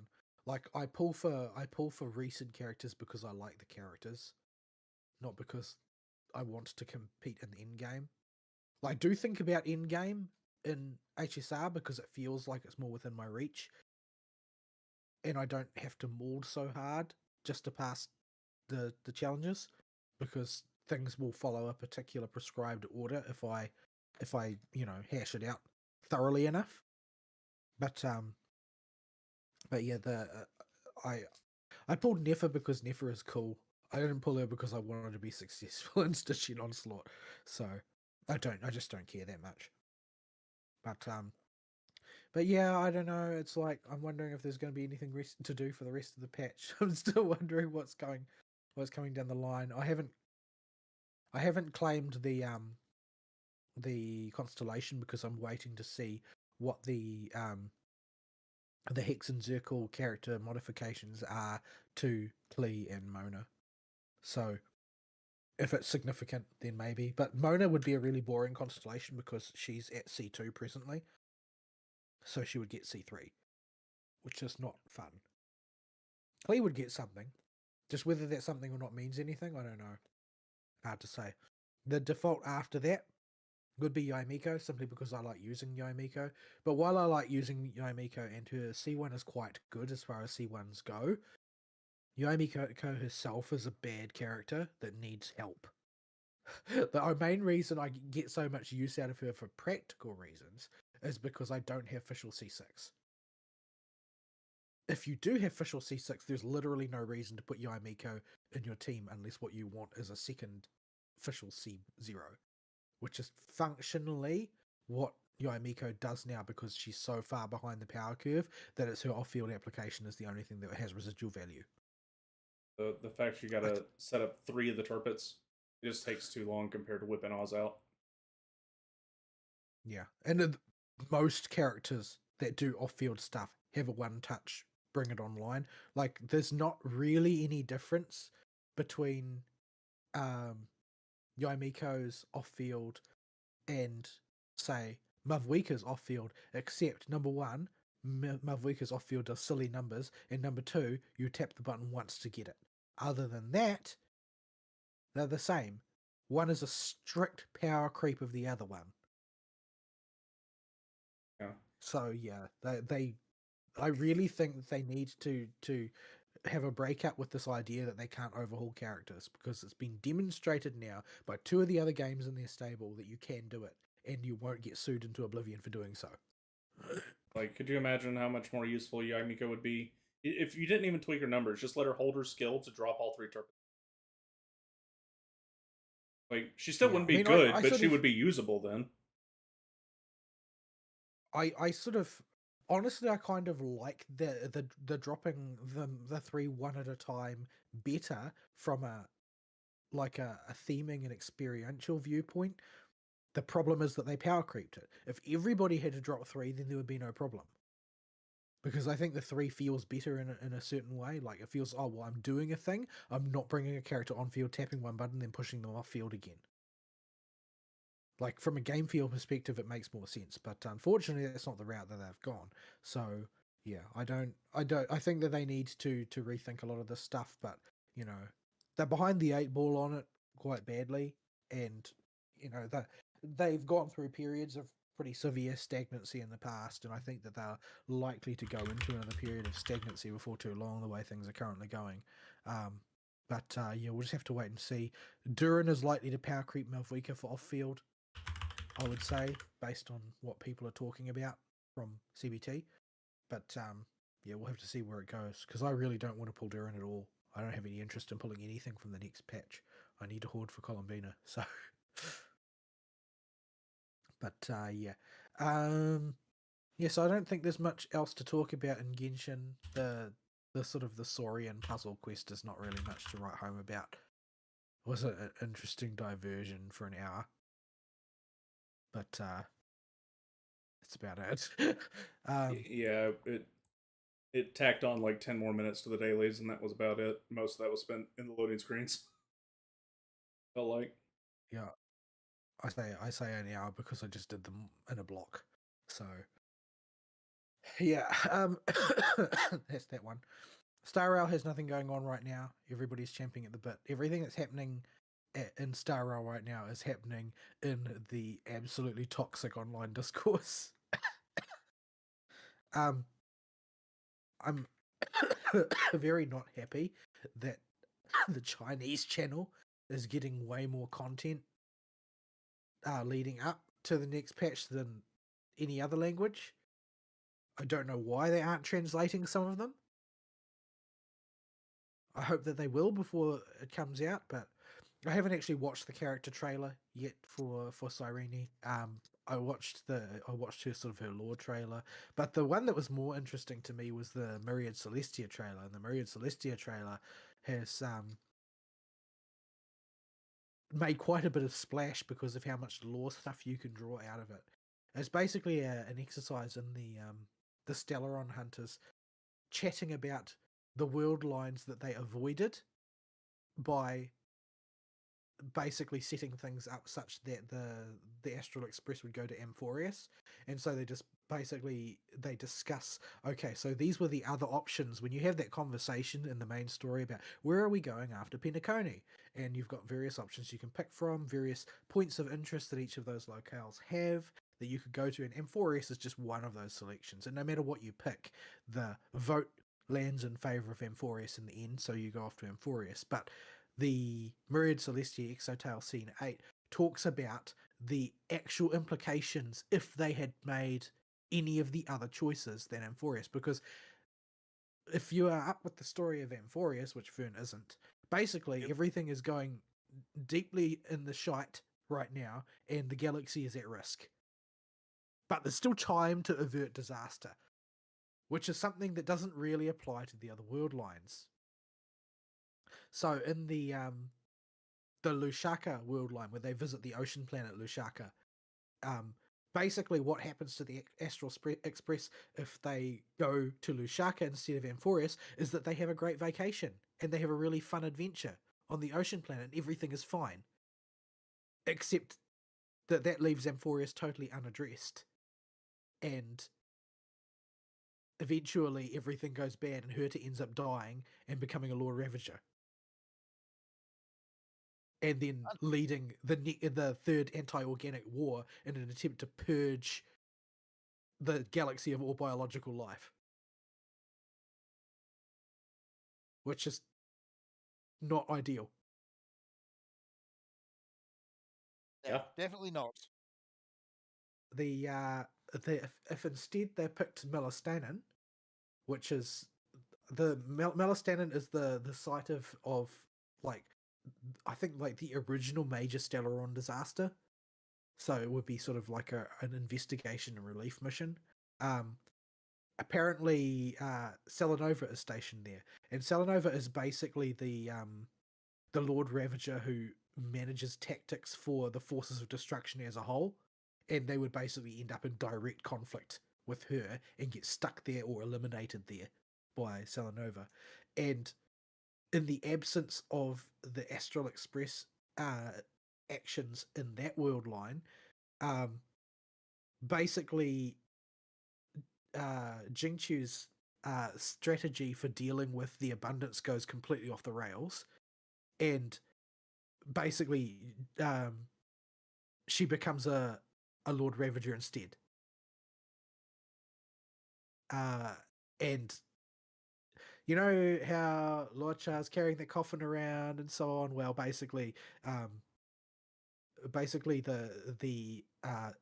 Shansho create a pet Lord Ravager, which is a fusion of the hunt and the destruction and the propagation, and use this to go to war against the abundance, and then that entire part of the galaxy just ends up in sort of locked in a massive galaxy destroying war because they didn't end up getting drawn into the conflict with Amphorius. And if they went to Petrivia instead, which is where the Morning Actors are, which are one of the Elation factions, although they're an Elation faction that hates Elation, and the reason why they are past striders of Elation is that Aha thought it would be funny to give the people that hated elation the most, all of them have elation powers now, and there's nothing they can do about it. There is no single plot line in that universe where Aha thought it would be funny has a good outcome. No, I think it's the perfect outcome. He's just further proving how much he is the best stay on to follow. Well, good outcome for who? I mean, not for you if you follow him, No, probably. no. Not for For anybody Aha, around probably. you, but it'll be funny It'll be funny. to somebody. But unfortunately for them, if they went to Petravia to visit the morning actors, what happens is that they bump into Zephyro in the process. And Zephyro is the most powerful in terms of raw martial might Lord Ravager. Zephyro is the one that Nanook sends to put Phynon down. And in that scenario, in order to sort of like attempt to fight back against Zephyro, basically Welt goes completely balls to the wall, and they end up basically mutually annihilating that entire sector of the galaxy by smashing a black hole into a white hole. And the cosmos itself gets incredibly badly damaged and nothing is left intact. So that's the worst outcome, because everything ends. So yeah, they're discussing all of these possibilities. Then they go on to discuss possibilities for the way the conflict in Amphorius might end, and the various things that could happen. None of them sound happy. It doesn't sound like there's a happy ending to Amphorius. It sounds like the best one that they can hope for is probably bittersweet on the scale of things. But some of the other options that are available to them are also not great. But yeah, there's heaps of lore stuff and things to pull out of it. It's a really, really fun and interesting trailer. And really only goes to show that Honkai Star Rail is at its best when it remembers that it's a space adventure and that it's not like a bad Genshin clone or something. So, yeah. Anyway, the debate online about whether Cyrene is terrible or decent continues to rage on this past week. I would like to say cooler heads have prevailed. That's not really the case. Cooler heads have gained more traction than they had previously, but they have not prevailed. People are still raging out, and apparently the CN is raging out, JP is raging out. Every sector of the player base of Star is raging out over Cyrene's kit. I don't really think that there's anything much to worry about there. Like, I don't know, do you want every single new support to be a god moding hacker that renders previous ones obsolete? This doesn't really seem like a good development strategy.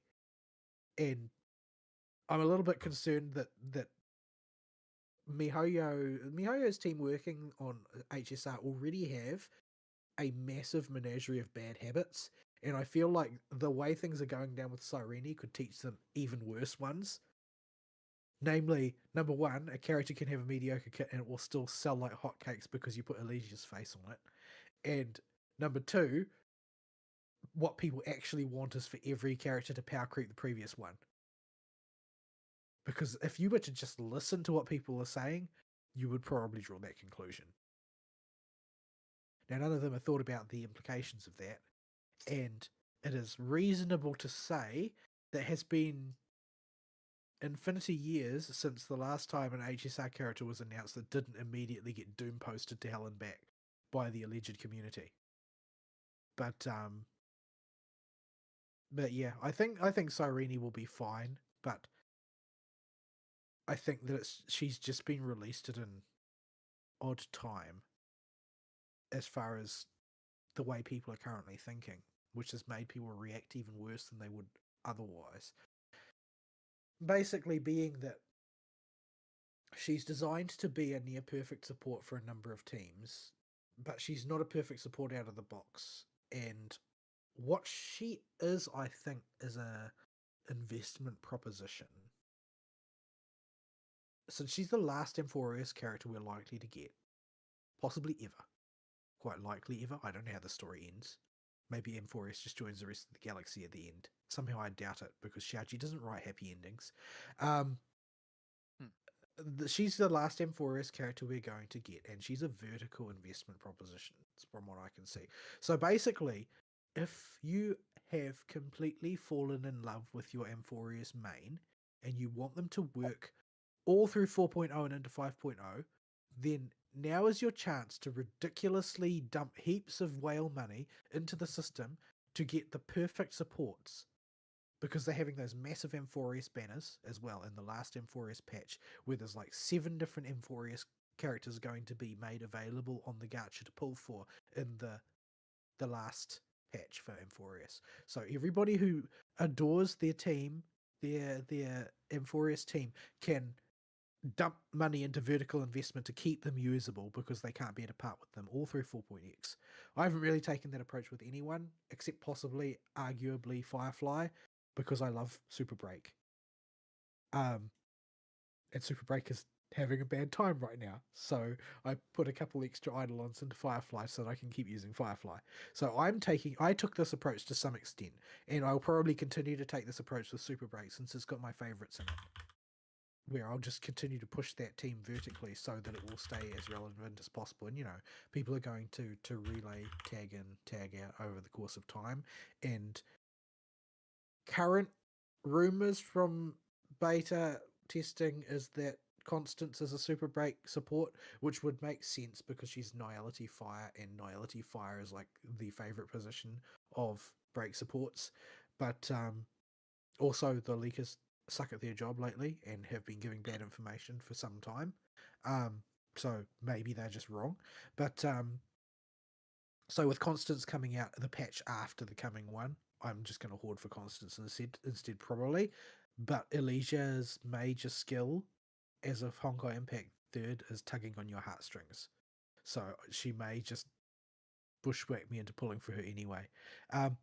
On the upside, on the downside, Elysia's really bad without her E2. Well, I say really bad. It's more accurate to say she's significantly less efficient in teams that are not the Remembrance team without her E2. Simply because she becomes slower. But that may or may not be a problem, depending on your aims. Because everybody's got this maniacal obsession with zero cycling. But in virtually every Crisis Air team, if you assume that the fight will take 5 cycles or 10 cycles instead of 0 cycles, she actually improves every Crisis Air team. It's the starting assumption that you need to clear it in 0 cycles that makes her bad. Which is not to say she can't 0 cycle clear. She can 0 cycle clear, but you're going to be riding a much tougher line and probably have to do some crit molding in order to get there. But yeah, on the downside, Eidolons help her a lot, and if you want to go vertical on her, Eidolons is going to be the way to go, because on the upside, her signature is shite. You're better off using the Herder Shot one and saving your pulls for Eidolons on Cyrene rather than Cyrene's signature. Because Cyrene's signature, unlike nearly every other Crisis Air signature, doesn't add any mechanics to her of any note. They're just sort of numbers increases that are quite good. Cut above in terms of raw numbers, the Herder Shot light cone, but you're better off with the Eidolon for her if you really, really want to use Cyrene. And really, really wanting to use a character is the reason you pull their signature. It's very rare that you pull somebody else's signature for a different character. I know that some people did pull Cypher's light cone for other Nihility characters because Cypher's light cone is just really, really, really good for Nihility generally. Yeah, I've heard. I don't have it. I heard about a ton of people pulling Hyocine's light cone for anything and everything. The Remembrance. There's no reason to do that, in my opinion, because Hyocine with Hyocine's light cone is exponentially better than anything else that you could put Hyocine's light cone on. What you need more Hyocine is just that stupid pony is so good for your account. Yeah, I think Hyocine is probably the furthest ahead on the power curve of any character ever released. Like, she's just so good as an abundance character that unless you are actually in one-hit kill territory, she's going to be the perfect sustain for virtually any team at this point. Abundance? She's main DPS. Well, I mean, yes, you can argue that. There's the reason why Hyacinth plus Tribby is referred to as the wheelchair. Because if you slot any DPS in there, the team is going to do enough DPS. But everybody's got DHPT now, and he's actually really freaking solid. Like, really solid. Like, Aventurine, you're out of a job solid. Unless you're running follow-up, in which case you still want Aventurine, because Bonus DHPT's follow-up damage. doesn't work properly as in follow-up teams. It's technically a follow-up attack that the dragon does, but it's not attached to a character in a complete way, so it doesn't trigger things the way it should. Yeah, it doesn't trigger all the effects that the follow-up team uses. It doesn't buff the follow-up attacks like Adventuring does, and it doesn't trigger nearly as frequently. But Fern, if you haven't logged on and picked up your free 5-star, just do it, because this is a sustain that if you ever go back to Star Rail, it will carry you. Yeah, they're going to assume you have him from this point onwards. The latest and greatest Buttervision. Yeah. He's just a really solid character. Like, he's not going to power creep anybody. He's definitely not going to power creep Hyacinth. But he just works in everything that's not anomaly arbitration, basically. You can probably play him in anomaly arbitration, but you'd have to play him very carefully because shielding is just not a good option for anomaly arbitration. Yeah, not Like, this. It's been a good option at all for a while, has it? No, shielding's been But OP. shielding is OP everywhere except anomaly arbitration. Yeah. It's Like- just that the damage output is so high in anomaly arbitration that you're better off healing yourself back from one hit point over and over than trying to shield your way through it, because you will eventually get worn down. Yeesh. But yeah, I muscled through one of those anomaly arbitration night stages using Foh-sooph, and I'm here to tell you it was down to the wire very many times. That is not easy. But a dot character eventually in that game. I don't know how. Like, I think that there's some Dot is involved in the next cycle of end games, but it's not a really, really strong influence. I don't think that Dot is going to keep appearing in anomaly arbitration, simply because there's only one Dot character has been released in like the past year and a half, and that's Hyacinth. Yeah, They can't just chill Hyacinth forever. I just got so hosed by that stupid something unto death. Like, I looked at my roster and I looked at that thing and I'm like, the thing is that I don't know if I have any answer. There is only one enemy in the game that favors Dot, and it's something unto death. They're not going to use it twice in a row, probably. I think we have to be more concerned about, like, it's less of a concern because everybody's got the applicable characters, but you have to be more concerned about them using something like Judge, so everybody has to have a shield team of some kind. That's probably going to end up being my Dot team anyway, because it's weak against physical, and DHPT doesn't work great with Dot because he gives crit bonuses that Dot doesn't need, but he does give attack bonus as well. I guess you only have maybe I should build a special Kafka bonus set for him where he's got heaps of effect hit rate. I guess you may not have to worry too much with your secondary teams, because one of them's always going to be Hule. I know, like, Hule's bad enough when he appears in every other game mode. I dread the day he's in anomaly arbitration. Because like, Hule's bad enough for me as it is. Hule, who does like enough damage to kill a character in one hit every time he attacks, is going to be a lot worse. I hate Hule. But yeah. Anyway, so yeah, HSR is sort of like everybody's busy fighting with each other, and it's sort of like the Twitter equivalent of a bar fight at this point, where everybody's punching everybody else and doesn't really care who. Is that like where that sounds like the gayest thing in the world? Huh? A bar fight on Twitter? Oh yeah. Well, I just mean that in the sense that everybody's just swinging now. and it's not really caring who's catching a stray at this point. But yeah, I posted a popular flowchart in our mobile games channel, which is one of the more respectable takes on how to conclude whether or not you're going to be able to benefit your teams with Sireni. It's written by a raging Sireni stan, but still has lots of branches that arrive at probably better to pull something else. So yeah. And it also specifies a bunch of things. Oh, Sireni will benefit this team if you have these eidolons or this signature or whatever, but otherwise it might not matter so much, and so on. So yeah, but I'm currently still in the territory of don't really want to pull for her. I really kind of want to hoard all of my jade for Constance, and it's looking like a total of best case scenario 138 pulls for the next patch, which is reasonably chunky for Star Rail.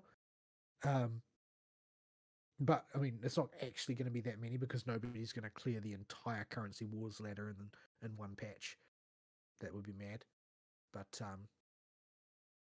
yeah, looking forward to seeing how Currency Wars works out as well. It would be nice to have Hule on my side for once, rather than always on the other side of the battlefield. Anyway, that's that. ZZZ I haven't done very much on. I did the easy mode of... I can't remember what that game mode is called. It's got some weird name. Something simulation, I think. Oh. Yeah, that the one that's up for 40 days and takes a while. Well, it's up for at least 42 days. It's got the same nomenclature that the Battle Tower does. Yeah. So basically it's up until they feel like taking it down. Yeah. Until they come up with an update for it that makes them have to cycle it. Yeah, but I did the easy mode, and the overwhelming thing that struck me about it is how long it takes. Yeah, it literally just feels like making sure you've got another thing to push buttons with. It does not have a sense of urgency to it, and it just is a big chunk of basically more in-game practice. With yeah, it didn't feel all that satisfying for me to play either compared to Deadly Assault. But you know, I haven't had a chance to try the hard version yet. But where is it? Threshold Simulation. That's what it's called. Threshold Simulation. But yeah, I don't have a lot of characters that will allow me to put together 5 really competent teams. But from what Ari said, you don't necessarily need 5. yeah, one of those can be somebody that can just stay alive. One of those teams is going to have Caesar leading the dregs. Yeah, as long as it can kill the boss in whatever the time they give you, time like 10 minutes without anybody dying, that one works. It's a long time. It's a long time, and Caesar can probably solo it given enough time. But yeah, that's probably the way it's going to end up operating. Is going to be like, you know, the weird leftover team, because I can probably only form like maybe 4 teams tops that are actually competent. There's going to be some dregs. So yeah, but the thing is that the more jank your teams are, the longer the whole process is going to take, and there seems to be like stuff that suggests you've got to do the whole thing multiple times to get multiple endings or something. Yeah, there's rewards for getting all like the various endings. Thankfully, there's no score requirements for each ending, and you can just pick the route you're best at if you're going through and are trying to hoover up all the long-term rewards and get the highest score on that one. But yeah, it is just kind of a chunk of stuff of buttons to push that didn't take them much to have time. But yeah, most of the attention ZZZ has gotten over the past week, though, has been people posting photographs of the bakery, as it were. Given the new photo taking event. Yeah. And the sort of action shots that one can acquire. Action is a word some people would hope they would get with those bakeries. Unfortunately, I don't see very many of those. Instead, I see a whole lot of Seed's feet. Because of course it's feet. People do like Seed's feet. Why do people like feet so much? I don't know, man. Feet people. Your people drink from the thing that goes on feet. Yes, we did invent the shoey. Like, Uh, you are such not feet people something in that is. Australia that you drink from the thing the feet go in. It's more of a gross people thing, but anyway. I don't get Right. Anyway, yeah. I guess that's the thing. I don't think I saw any feet shots in my feed this past couple weeks. That's good. I've seen lots of other shots, but not any feet. Trigger, Zoo, Jane. Who else has one that is very photogenic? We'll say. Yeah, there's a lot of them. Honestly, it's mostly been Trigger and Zoo. Yeah, and now we got Yidhari coming out, who is not helping us beat the allegations at all. No. Well, I mean, look at her in-game animations. She's definitely moonlighting in another occupation. I mean, she is definitely not a stripper and is a wholesome little octopus girl. Absolutely not a stripper, you say? Absolutely not. Hang on, I need to enlighten Fern. Uh-oh. Just as Thankfully. a heads up, there's a thunderstorm rolling in again because it's Australian spring, so yeah. If I suddenly vanish, that's why. Oh no. Just, Anyway, I'm not planning to pull for you, Dari.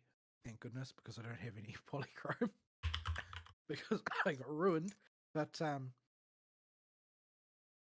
yeah, I'm just gonna hoard for Yeshunga. have you seen Yidhari's character trailer? I think I posted it. Let's see. I have not watched it, and I don't really want to. It is as wholesome as it could be. And given that it's ZZZ, they have a lot of wiggle room. Getting a little bit sus with that hammer. Yeah. We do get to see the return of the poor police intern girl, the beat cop that only appeared in like Jane's trailer before, going to give Yidhari a visit after phone calls about her being Yidhari. But it also has the most wholesome use of tentacles in anime. You got the tentacle snuggie. That's not a high bar. It's not wholesome for very long after the beat cop shows up, but it's adorable. Anyway, there's a cat on top of it. Yes. Anyway, I'm going to crack open another cough sweet. Man, my sugar intake has gone through the roof because of these cough sweets. There are better options, but yeah. Well, you say there are better options, but the reality is I've gone through all of those options, and these particular cough sweets are the ones that neutralize the most of my coughing, and they contain a large amount of sugar, and along with everything else, unfortunately. Yeah, problem is I found a lot of those other sugar-free options tend to result in terrible squirts. About your only other option, if you got the really bad coughs like Vol does, is the super numbing chloroseptic spray, and just hose your throat down way above the recommended amount. Yeah, I really prescription only. Yeah, I really don't like that stuff because it gives me the same sensation as having mucus lodged in my throat. So I feel the urge to cough psychologically without having the nerve twitch, which just makes me feel weird and discombobulated all the time. So yeah. Anyway, so yeah, that's ZZZ. Not much happened there. So not much happening in any of those. Woowa, I guess, is next on the agenda, although it's more of an Ari topic this week since he's been playing it like it's his job and funneling cash into it at a terrifying rate as well. But yeah, what did I do in Woowa this past week? I played basically just a bunch more of the character stories. And there's a real how shall I say? a certain amount of the Arataki Ito situation, where you go from one set of character quests, which were basically side quests, to another set of character quests, which are like, you know what, we can just make this as long as the main quest for the patch. Nobody will mind. So, what did I do? This week I did... I'm trying to call them all to mind. I did Rokoko's one, which was the most low-key of them.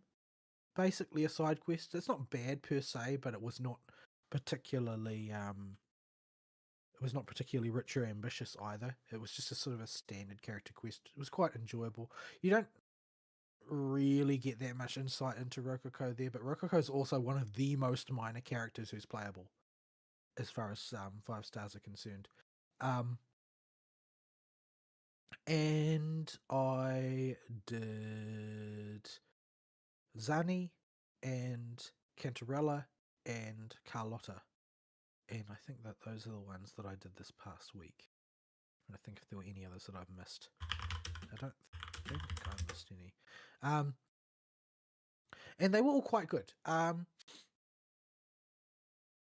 Significantly more ambitious than most of the others. The one that's closest to them is Camellia. Have you done Camellia's yet, Ari? Yeah, I did it today. That was the one I was talking about where I feel like the game is trying to make you fall in love with a red flag girl. Yeah, a little bit. But yeah, she crazy. She definitely cray. But so among the three big ones that I did this week, they have different degrees of that. Zani's has almost no romantic undertones whatsoever. This is two gal pals going on a gal pal adventure together. Brofist. Literally. It sort of becomes a recurring thing, in fact, that they will just brofist each other, Rover and Zani. Just out of nowhere, just brofists. It seems to be some kind of form of communication that they develop. They just brofist. Anyway, yeah, it's not the deepest little story, but you do sort of get a feel for who Zani is as a person as she goes through it. I'd spent quite a bit of time with her in various other missions as well, but yeah, it's basically, a day in the life of Zani and the sort of thing that she gets entangled in. But it was just a fun little adventure romp. It's actually quite lengthy. You go to a lot of places and you see a lot of things and you punch a lot of people in the face. Like literally. But yeah, it was overall a very enjoying experience. It was just way longer than I expected. I started it thinking that, I've got time to do one more quest before bed, right? And then it was like 20 to 4 in the morning by the time the quest was finished. So yeah, it was lengthy. Maybe people who like to cut off the character's dialogue could get through it a lot faster, but I always let everything play out in the natural pace. So for me, playing these games takes a lot longer than it does for some other people. But yeah, it was very wholesome. It was very wholesome all the way through. That was that's the best way to describe it. Even if Zani is kind of a boober monster. Her button is putting in the real office hours at that job. It's keeping that shirt on tight. Well, I mean, it's a uniform, so they'll only make them in fixed sizes, right? That button's a hero. But yeah, so she's a lot like if Mavweka followed a different path in life and became an office worker and had a personality. So, yeah. Carlotta's one was, again, extraordinarily lengthy. It took hours to do. But I generally really enjoyed it. There are some sort of weird writing hang-ups in there that I don't I think like, oh, maybe this should have been told a bit differently, because most of the time the character stories are meant to involve a bit more bonding between Rover and the main character in focus. But a lot of Carlotta's one involved sort of journey to the center of the mind type of thing. It was about her privately facing her own issues, and like I get what they're going for. The sort of like the vibe that is communicated throughout Rover and Carlotta's interactions is that they're just sort of they're natural partners in crime. They just naturally can follow each other's lead without too much discussion. Even when they're apart, they tend to sort of just gravitate towards each other and make the decision that would work for the other one. And that's the sort of relationship that they have without much being said specifically. So each of them always just shows up when the other one needs it. So they do spend quite a bit of time separate in the course of this character story, but it's a relatively engaging story. But it starts off as basically, oh well, Carlotta's doing her Carlotta thing, and she's basically the Montelli family inquisitor, for want of a better word. And she's investigating a thing, and it ends up she wants an external consultant who doesn't have any kind of weird internal family hang-ups, and so requests Rover's assistance, and then you end up conducting this big investigation to expunge some traitors and stuff like that, and there's a bunch of sort of Carlotta having to face the demons of her past and that type of thing, and find her place in the broader family structure. The Montellis are like libertarian mafia, as opposed to the Fasalias, who are more like regular kind of mafia. Which one is the Poisson type of mafia? Carlotta's family is more Poisson, but they're not as sort of like nakedly idealized as the Spina de Rosula. Like the Spina de Rosula is sort of like a fantasy mafia that couldn't exist in real life because they're the pirates that don't do anything, right? Yeah. Whereas Carlotta's family, the Montellis, are literally have their finger in every commercial pie in order to basically assemble enough money and enough power to keep the actual powers that be off their backs, because they're basically breaking rules left and right. And so Carlotta mentions at one point that the Montelli family specifically has its own sort of like outrageous tax rate that it has to pay to keep the authorities off their back. But yeah, so it's an interesting little story. There's a lot of sort of insight into Carlotta personally. Not as much interaction between Carlotta and Rover as there is in some of the other character stories, though. Cantarella's, on the other hand, Cantarella's an odd character. She's initially introduced to the story proper as an almost villainess type of image. Of course, it doesn't turn out that she's like a straight villain or anything throughout over the course of the story, but she has her own character story, and it's very, compared to a lot of the other character stories, it's quite intimate. In the sense that it's basically over the course of the main plot, Cantarella has come to trust Rover, and so now she's going to expose all of the dirty little secrets she's been hiding, that have just all sort of like private family business, but she can't handle it on her own anymore. Things have gotten too far out of hand. And she originally, in the character story, she intends not to involve anybody, but Rover sort of gets stuck involved, and so Cantarella brings Rover along, and this turns out to be basically necessary. But the thing is, despite Cantarella not being like an explicitly seductress type character, she might as well be. Like, if Cantarella's story quest was in a VN, there would be at least like 4 sex scenes throughout the course of the story. Like, literally all I know about this girl is that she has built-in booba augmentation. She has built-in booba augmentation, it's true, but probably the thing that will tell you a bit more than just, oh, there's a gacha character with booba, which doesn't really tell you anything very specific, does it? But what's notable about Cantarella is, unlike all of the other characters, the inside of her mouth and tongue is modelled and animated. Oh dear. Also, there is fan art of that button losing the battle was on his shirt.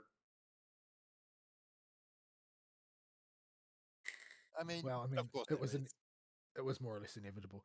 So yeah, a Cantarella's story is probably the most ambitious of them. They've like got new mechanics in there that don't exist anywhere else.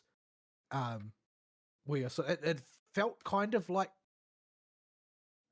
what shall I say? Legacy of Kain. Oh, that's an old one. The one where you can shift between the spirit realm and the material realm. It was kind of like that.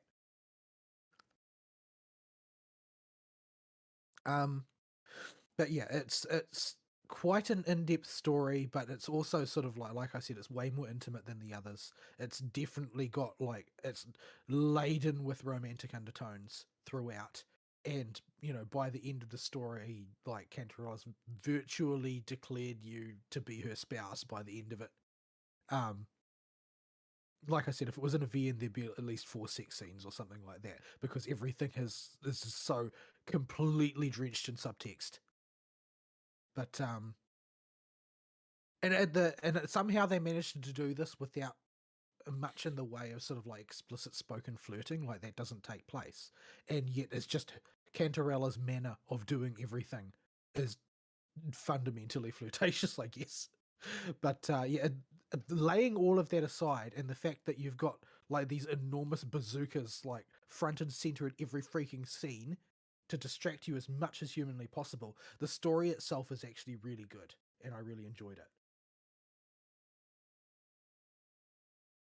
Yeah, But she's still Cantarella. I know. She's a character that is like designed for sex appeal from the ground up. Yeah, if some of the artwork and screenshots that have slipped through into my eyeballs come through, they definitely knew their mission and succeeded.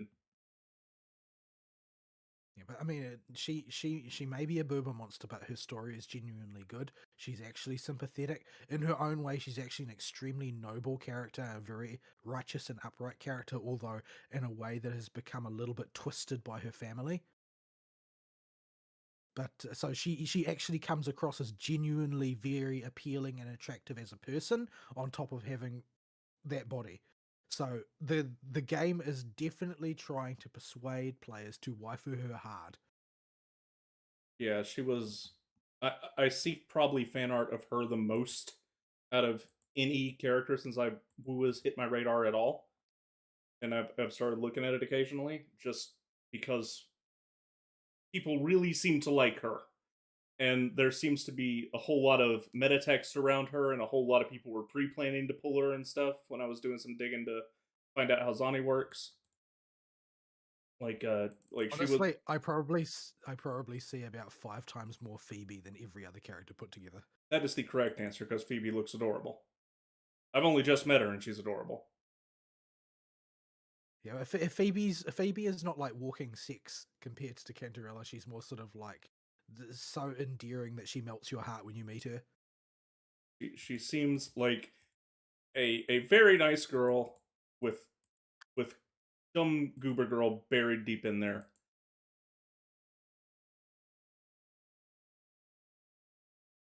Yeah, she's one of the few characters who's just sort of like, this is definitely just an unalloyed, upright, good person. There's not a mean bone in her body. There are a few characters like that, and she is one of them. Even though her banner won't be out until next cycle, all decisions regarding uh, the money I've spent on this game have come out of the thoughts of, okay, how do we make Phoebe work? We got to make her one of the mainstays on the team. I haven't given any thought to that. I've just pulled whatever I wanted. Like Phoebe is too adorable not to be on the team. We've got to find a way to make her work. That is how every decision started, aside from Gabriella. It was there's a different reason for that one. But yeah, so that was basically the main moves I made on the Woowa story over this past week have been those 3 character stories, and they are chunky character stories. They are definitely post Arataki Ito type character stories, whereas some of the other ones are sort of like pre Arataki Ito character stories, like Yinlin, for instance, is very primitive. Yeah, what should we The call it? the two icky boys in 1.0 are the worst offenders, I think, for your. Jian and Ling Yang, yeah, they have terrible character stories. Half the time I forget Jian even has one. Yeah, I mean, if given that it was 1.0 and they were still finding their feet, I can see how they got that story and produced it. Like it works, but it's not a major event for the patch. So it was just something that while they were figuring stuff out, I kind of get it, but at the same time, it doesn't go anywhere and doesn't reveal anything about Jian.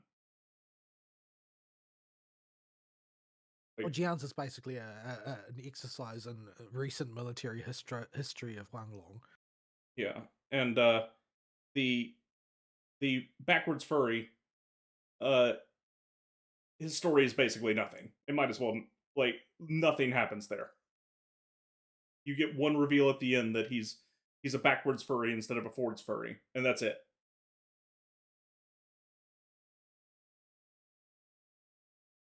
But I mean, 1.0 character stories.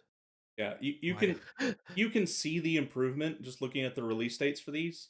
Like you can see like Shangling kind of is an oddball because hers is almost baked into the mountain story as a follow-up to it. And I felt like Encore's was disproportionately good compared to all the ones around it. oh yeah, they clearly were getting at the very least experimental with hers. But you can tell they were really starting to figure it out even right before her was Eshi. Like her story's not amazing, but that you can see them getting their feet underneath It's themselves. 1.2.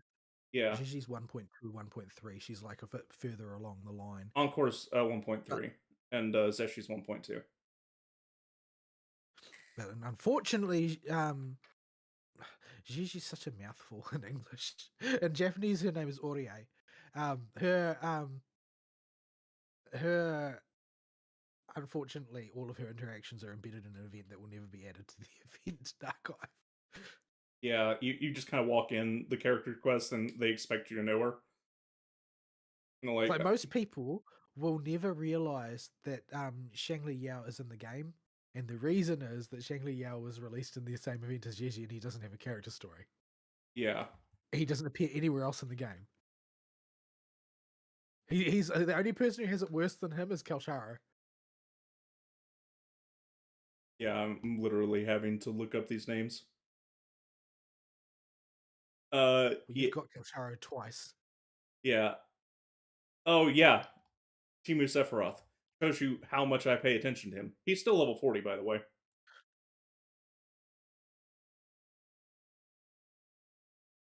But I think that they really start to hit their stride with Camellia's one, and well, to some extent also Encore's one. Encore's one was a real like they're just trying to yank your heartstrings until your eyes water. But Camellia's was quite solid. That's sort of it's a bit weird that like Brent's one is fun but not very elaborate, and Rococo's one is fun but not very elaborate. But they're sort of like a sort of dip. Probably they came out. Probably they feel like 2.0. Probably they most of the time went to doing other things, so the assets available for those were not as they didn't dump as much time into them. But Here's they the are a bit of a dip in quality compared to the previous one, immediately previous and immediately after ones. But here's the Zani, release order in Cantarella, and live show chat. Zani, Cantarella, and Carlotta are very much in a class of their own compared to the others. Yeah, because But they clearly have like well-defined more than one class of character story, and you can classify them as such. Like the structuring for Carlotta's and Cantarella's and Zani are all very similar in terms of the way they're arranged, the way the parts of them are put together, and the segments that you pass through over the course of the quest. And they have heritage that clearly derives from Camellia and Encore, but the others are in their own sort of category, whereas basically you just sort of wander around on sort of side quest style adventures. yeah, the Lingyang, Jian, and Yinlin did not take long at all to do. Um, Changli took a little But bit. Yinlin's are still clearly different to Jian's though in terms Yeah, of the three structure. 1.0 ones, it's the one that seems like it had the most thought put into it, and they were trying to do the best with that, probably because they knew the booby lady would sell. But yeah, and then Changling's is a bit longer, a bit more detailed and focused on really fleshing her character out. Because they still leave Yinlin very mysterious at the end of her story. You get a few answers for who she is and why she does what she does and what the deal with the current situation is, but you don't learn much about her. And then she disappears from the plot forever. Yeah, and then she's gone. Changli, you get to know pretty much everything. Zeshi, we don't have the event. I presume there was information there, so we can't. It's hard to judge that one. But I've read goodly amounts of the script of the event, trying to figure that out, and it seems like you don't really get to know her that well. But she's just kind of like always around, so you feel more of an association with her. yeah, well, with the mousy archetype character, you don't really need to go too deep with them. But the story was also told in a weird way compared to the others, though, for hers, because you sort of use the story starts after the story. Oh yeah, they start it not in medias res because we're not in the middle. We're like in near the Indius res. I think it was an interesting experiment. I'm not sure how well it worked, but it was certainly an interesting experiment. Yeah, I thought her story was fine. It was enjoyable. It was a little bit chunkier. I liked the finale. The finale was quite nice. Oh yeah, it did have a lot of fun animation, and the climax was done quite well. And yeah, very tropey with the jealous artist friend trope going on, but it was fine. Encores was the highlight of the 1.0 ones, I think, or the 1.x ones. I cried buckets. It's so sad, and it gets away with it despite being so blatantly manipulative. Like, you know where this is going the second Encore says hi to the little girl in the corner. I still cried buckets. Yeah, it is. It's a very sad story. Well, it's for the sheep girl. Yeah. Well, it's not really sad in the traditional way. Bad things have happened to these little girls, but it's moving. Yeah, it's moving. Yeah, the story is about them moving on after bad events have happened, and not turning into mud depression. I need to go live on the couch and doom scroll forever. Also, Encore will literally explode if she goes into depression, so it would be a bad idea for her to go into depression. Yeah, I still want to know what her mom was smoking when she made those sheeps. Them things is terrifying. But she is the much cuter sheep, much cuter than our 1.0 Fraxidus antagonist, and is a proper sheep instead of a demon sheep. Well, she's kind of a demon sheep, but she's a cute one, so she passes and all sunshine. Whose gameplay is really weird because that charge attack, you have to find a way to weave it in there, and it's really awkward to get off. You don't. I just use it as the outro. I'd start it, animation cancel into the next person. Oh, you can do that with her charge skill? Yeah. Oh, okay. That makes it way better. Just set it going as the very last thing that you do when she's in her ult phase, and then switch and back to your support. Usually you'll put her last in the chain. Yeah. And that will be her last ability. The main thing you have to remember is that you need to therefore you usually want to use your echo first, because most characters will use the echo as a swap cancel. In the case of Encore, you want to use her like charge ult thing as a swap cancel. Okay. So yeah, I thought the animation just hard locked you, but no, okay, that makes her way better. Yeah, and Camellia is the first one where the focus of the patch was make girlfriend your girlfriend. She's special. Yeah, she is the scary type of red flag where don't put your dick in that crazy because you may not have it at the end of the day.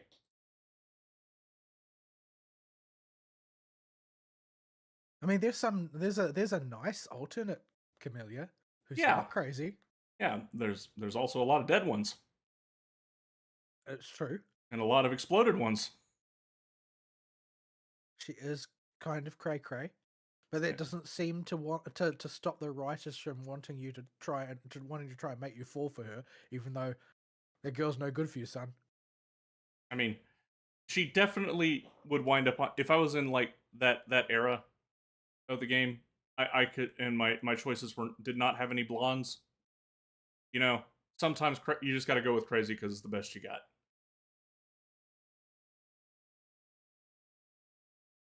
But Her nowadays, combat style is really, really weird as well. I hate that. I hate her combat style whenever I have to use her. Anchor the vine to the ceiling and then swing from it is really strange. And anytime you want to get off the vine, there's an awkward delay if you just want to keep her on. Usually it's only her in the party when you're forced to use her. So you can't swap to anybody else. You just got to kind of leave her hanging on the vine and frantically mash the jump button to get her down. Well, I mean, none of the characters are designed to be used solo per se. So yeah, you got all that. I'm interested to see where they go with it because the production values were clearly on the uptick. From That's what I mean by the Arataki Ito character story. Yeah. So there's this line at which they started putting effort in. Yeah, it's and you could just see a slow ramp from Chengli until you get to Encore, and then they finally mostly get it figured out with Carmela, and from what it sounds like, they got the formula down after that and have managed to make fun character stories. Carlotta's is extensive. Like, it's really long. I spent a long time playing it, and Rococo and Brant are quite short by comparison. They're still fun little romps, but in terms of like their contribution to the storyline, like they're not sort of like major reoccurring characters that are always by your side the way most of the others are. Like Carlotta and Cantarella and Zani are all sort of like very instrumental in things that are going on in their own ways. Especially if you do more of the world quests. Like Zani shows up a lot because she's basically the person that the Montellis asked to do stuff, which is why she never gets to go on holiday. Oh, yeah, like she got them mascara bags under her eyes. She tries to hide it, but you could tell those bags are pretty big. She lives on coffee and Monster. It looks like. Actually, I think I can't remember. I think she doesn't like coffee, or is it a different character? Huh. I think there's one character that doesn't like coffee. At any rate, yeah, she's definitely could do with a vacation. Yeah. So what you're saying is the future story quests are long enough that I won't be able to romp through four of them in a 4.5 hour play session. I mean, you might. I play games at a very slow pace on purpose. I don't know how you play games, so an executive decision based on how I feel at the time and what I'm doing. Like I don't skip dialogue. I don't even press X. I put it on auto and let everything play in time with the speaking. Yeah, I make an executive decision pretty much with every cutscene.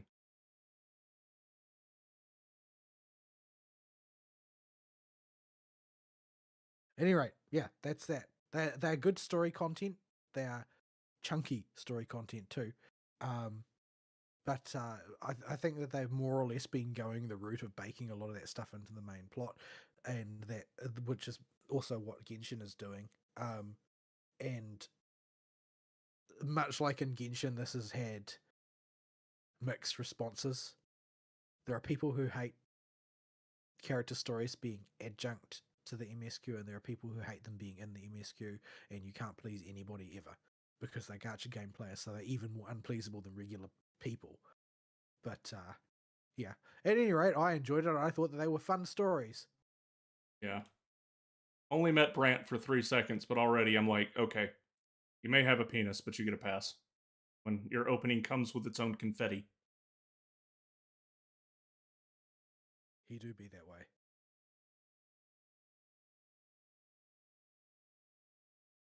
Anyway, I don't think I really got much else to talk about since those are the only games I played during the week. That's a segue point to just keep on going with WoW, I guess. I got baited last week, like I mentioned, to reinstall the game. And got Brenna for obvious reasons. Unfortunately, cannot use her because, well, I just got off the boat and her materials are like another like 80 hours down the road probably, unless I can just fly over a wall. But yeah, could not make it my way down there to level her up, so I had to abandon her at level 50.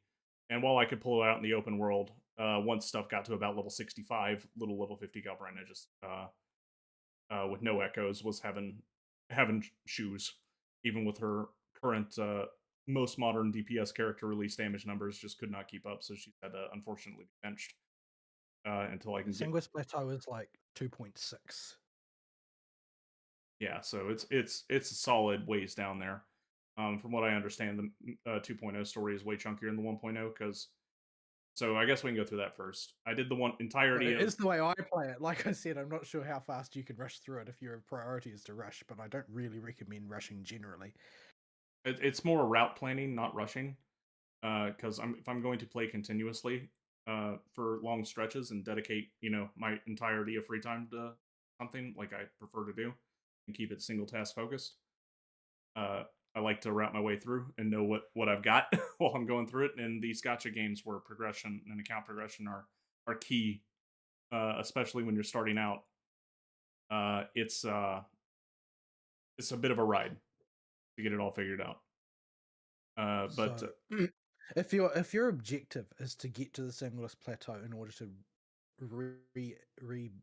restart progression of character development on Galbrina, then from what I've seen, there's not too much outside the main plot that's required reading for that much of the well, story. You can it pretty much just bull forward as far as you could get to unlock that region, but I would probably then sort of take a breath because I've heard that there's sort of like an Avengers Assemble moment in like 2.7 or something where other characters will reappear, and if you then have spent zero time with those characters because you did no other quests, they're probably going to ring a bit hollow. Yeah, this is less about getting there as the objective and more planning where it's going to be eventually on the calendar to make sure I've got the stuff like the money and the skill materials to upgrade her, and in the meantime, how much I should allocate to other characters.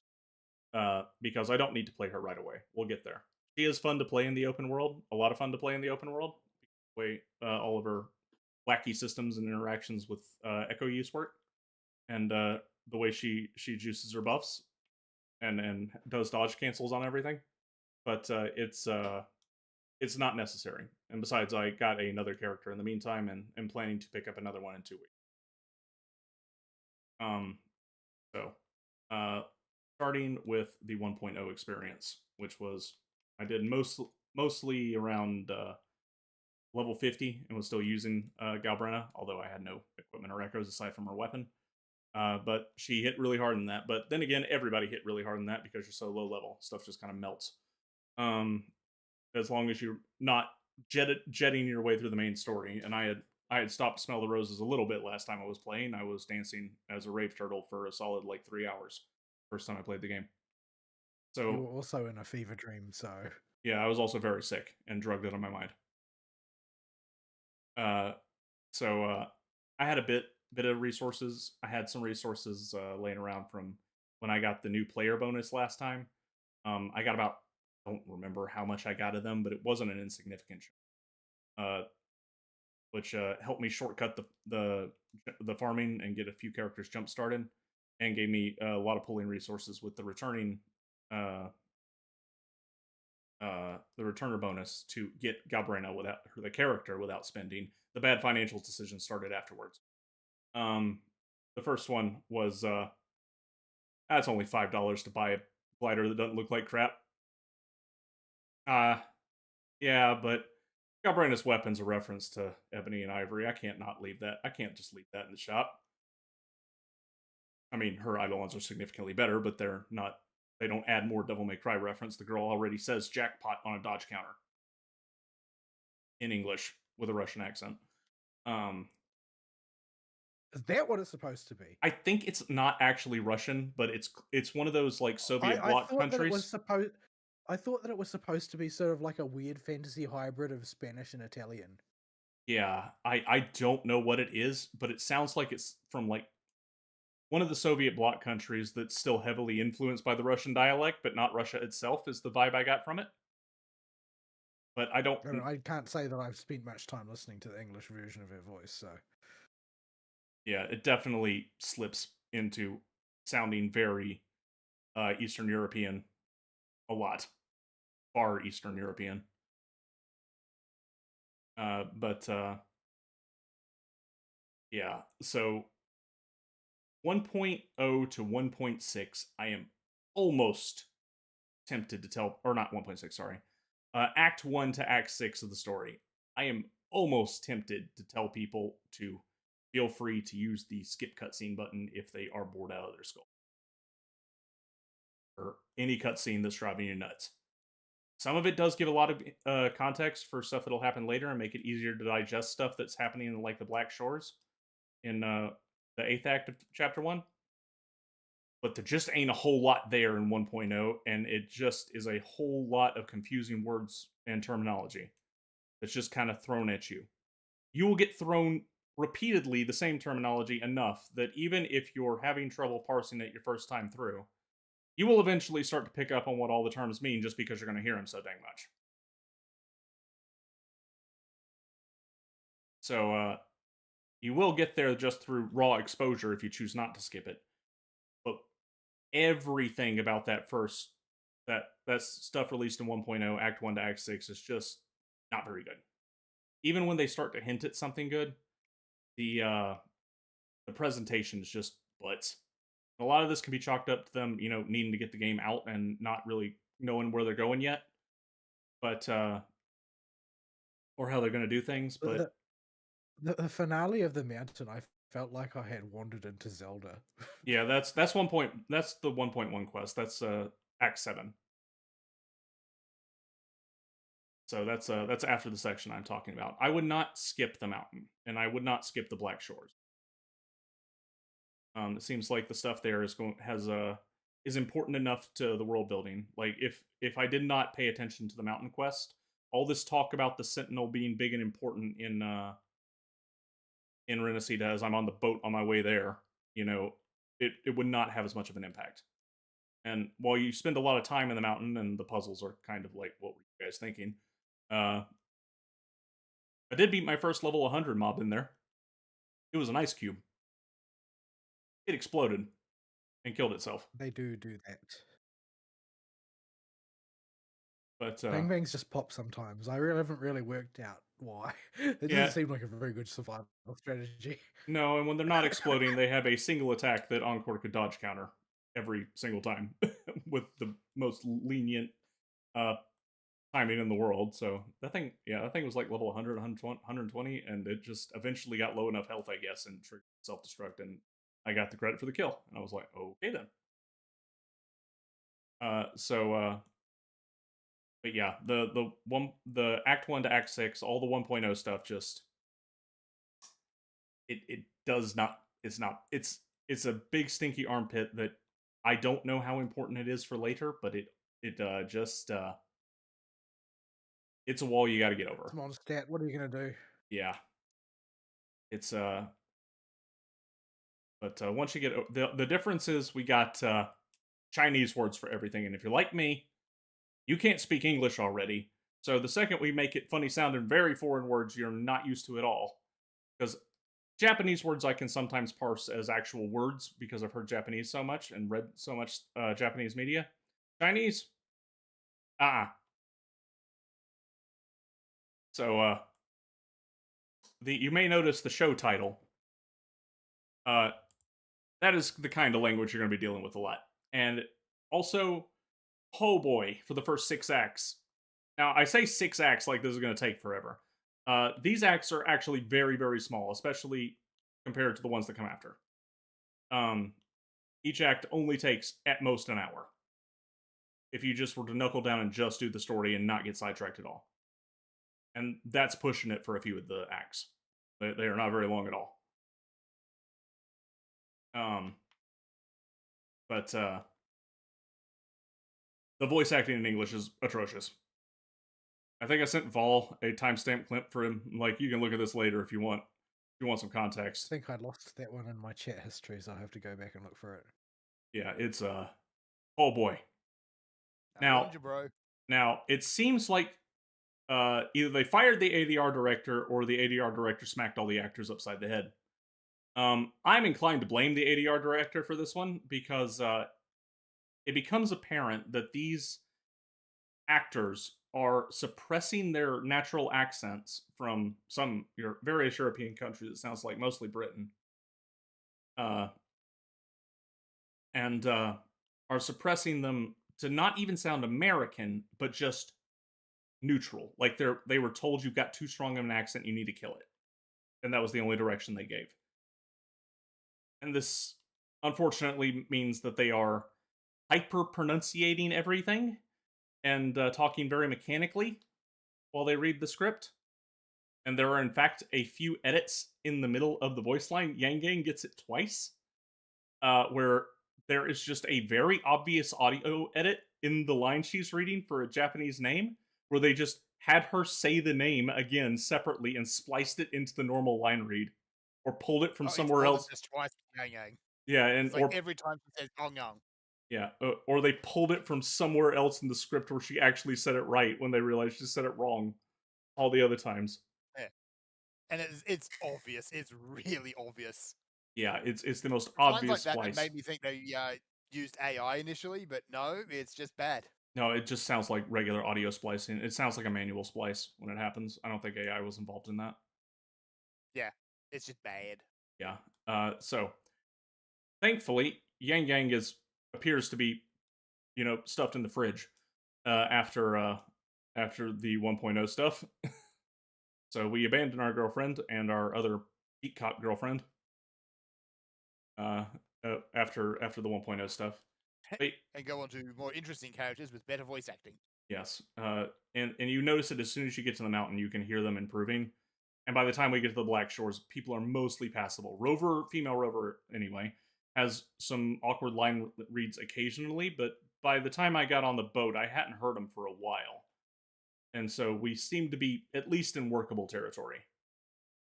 We're not good. Need to try play it some more, but I think male Rover ends up with a butter vision kind of situation. Yeah, I don't know if male Rover gets any better, but we started so low with female Rover that any improvement is dramatic. So Male Rover at least is serviceable at the start. So yeah, he may get better once the ADR director smacks him a bit or gets fired and replaced. Or gets smacked, yeah. Yeah. So that all starts in Act 7, which about 5 or 6 hours until you get there. That's after the big final Act 6, which takes up most of the Act 1 through 6 runtime of the big fight at the end against the big boss monster, where you get your second element for Rover, which I have not used because I did not and still do not have any Havoc discords or echoes worth a dang. But did have decent Spectra ones for default Rover, so I've been using Spectra Rover the whole time, and Spectra Rover will be a permanent mainstay on the team because she's currently part of the Sonny Phoebe team, which is what I'm working towards. So once you get on the mountain, things improve quite a bit. Not to a level I would call good yet, but we are clearly stepping up.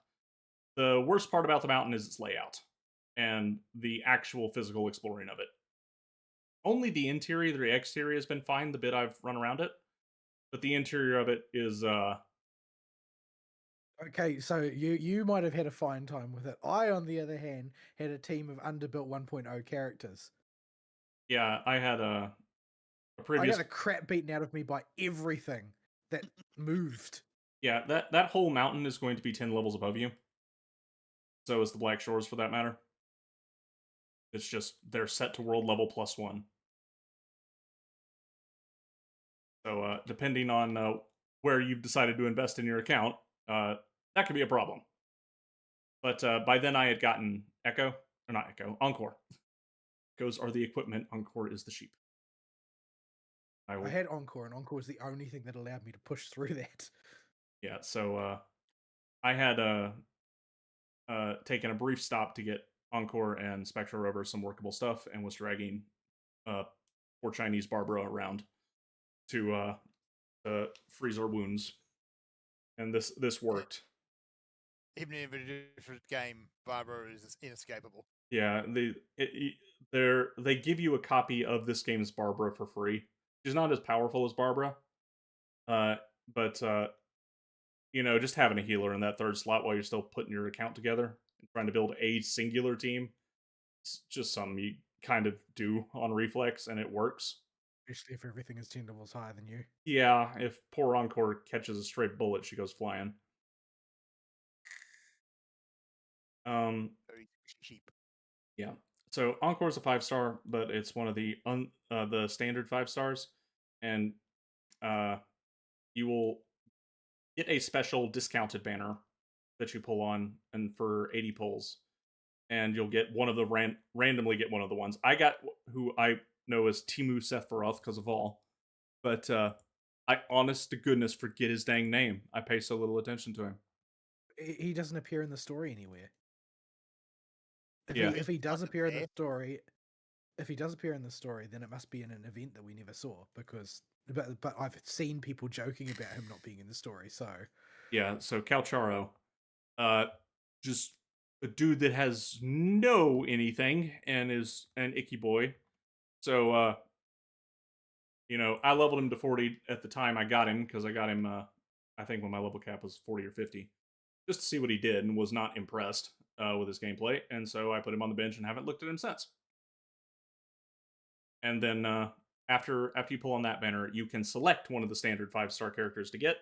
And while Verena probably would have been the correct metagame choice, she is not the sheep. And I'm contractually obligated to pull the adorable sheep. I think either of them are good pulls. If you're happy with Bajir as a healer, then Verena you can probably live without. Verena does give good group buffs and she'll be useful later on, but you're probably going to pull her at some point. Yeah.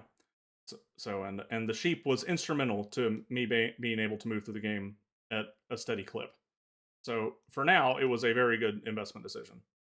Yeah, because I mean, you can have a great healer and you can have a great support in that, but if you can't actually focus that on output, it doesn't really matter how good those things are. You need to have a decent DPS up the front. Otherwise, what are you going to do? Yeah, and the 4-star options are never going to compare to the Well, that's not strictly true. Like, Kalsharo has one of the highest damage ceilings in the game, but he's impossible to play. Because you need to play him perfectly in order to actually hit the damage ceiling. Chisha is the Billy. People love to just play her because, and she can, when played very well, do the big funny numbers very efficiently. Problem is that, well, very few people are fanatical enough about her to do that, and you need wave bands to do it. Dinjin has a really high damage ceiling, but you have to deal with the fact that it costs HP to use her moves, so she'll get one shot sooner or later. So not really a great option. Yuanwu only worked in one gimmick build, and that was it. Sunhui and Yang Yang are designed to be sub DPSs, not main DPSs, so they're not really good options. So yeah, there's only a couple of choices you can really use as an on-field DPS, and most of them have pretty significant drawbacks. I pity the fool who attempts to use Yohu. I still can't work out how you're supposed to use Yohu. Yeah. I think she popped She's up in the antique dealer. Oh, right, the one when you're going to the Black Shores. I'm like, you clearly had an event before. When I got about a little bit into, arriving on the Black Shores and she was nowhere to be found, I'm like, that girl clearly had an event. Because she's just there at the start for like 10 seconds and then you're off to the Black Shores. I mean, maybe there are people that use Lumi. I mean, Lumi is adorable. I don't know who would actually use her seriously though. Like, she's not very good. Yeah, and just from the little bit I've messed. Her subtitles have heaps of apostrophes and stuff in them. What's her voice in English? Very British. And also, yes, they. It is like if you took a Southern American's use of abbreviating ing with in apostrophe, like fixin, and then applied that to a very heavy British accent. That's what you get with Lumi.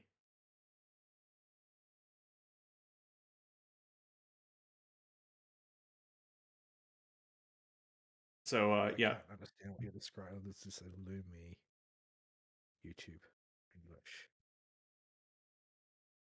Loomies. This people say, "Oh, it's very European." That doesn't really help me.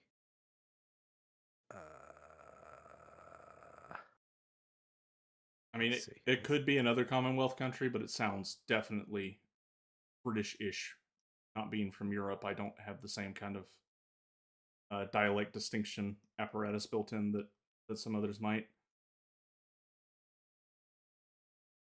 That's Scottish. Ah, yeah, that would do it. That makes more sense. I forget Scotland's a thing.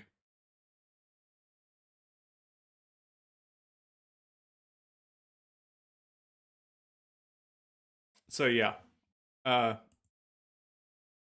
there's that. But yeah, Encore let me clip through the early game pretty well, through the mountain, all the way to the top. Did uh, let let the magistrate go bop my pet on the head, and then told the pet some vague command, and got down from the mountain, and everything was K now. Okay. Bit more side quest in the area to do. You ski. Did you ski? Yes, I skied. Yeah. So there's minor side quest to be done there with Chang Li's quest. It really is more like a follow up, and does a better job with her story than the ones that came before it. So that was the first major step up, and then that's where I put things on hold and did all the character stories for 2 days because I was already at the mountain at the end of last week. So did all the character stories and cleaned up any stray blue side quests that got dumped in the log. Um, and then went to the Black Shores. The Black Shores is Lord Dumpapalooza. Yeah, it's like you thought the abstract terminology up until this point was bad. Well, I've got news for you. Yeah, the difference is the language it's presented in is simpler in structure and repeated ad nauseum to make it hammer home. Usually rather quickly, so it's very much easier to follow it in the Black Shores quest. I found just because if you sit down and you read any of the notes, which I read a few of them, I didn't read all of them in full. Some of them got the skim, but they'll fill you in pretty good, and you figure out that Rover's kind of a big deal, and you solve the event there, and you go do the story quest for the red flag.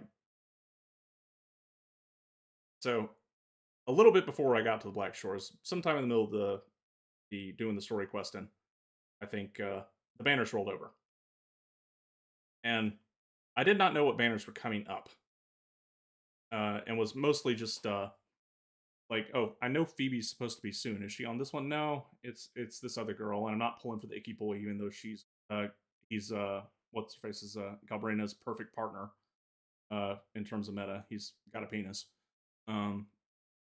I'll sack 25 to 40% damage by not using him. And it is perfectly fine. I'll pay that tax to not have a penis on the team. But Donnie interested me as soon as I saw her. Because we have What's most heroic button? yeah, we have Busty Girl with horns. And if you have looked at my profile picture, you may know that falls in the wheelhouse. So I was like, okay, we gotta at least consider this one. Let's see what she does. And so I looked up what team she's used in, and I was like, Phoebe. I'm like, well, we're planning on that one anyway. We got a whole patch to go. What's her gameplay like? And then I saw the chair animation, and I saw the old animation give her a lion tail and blonde hair, and I'm like, all right, we're making this work. And that's where the next bad financial decision came in. So I hope you've got some like self-control somewhere. yeah, so because lately you've just been like busting out the wallet for everything. So of the remaining $100 I dumped in the Steam account, basically what I did was I bought all the returner packs and new account packs that didn't look like total ripoffs.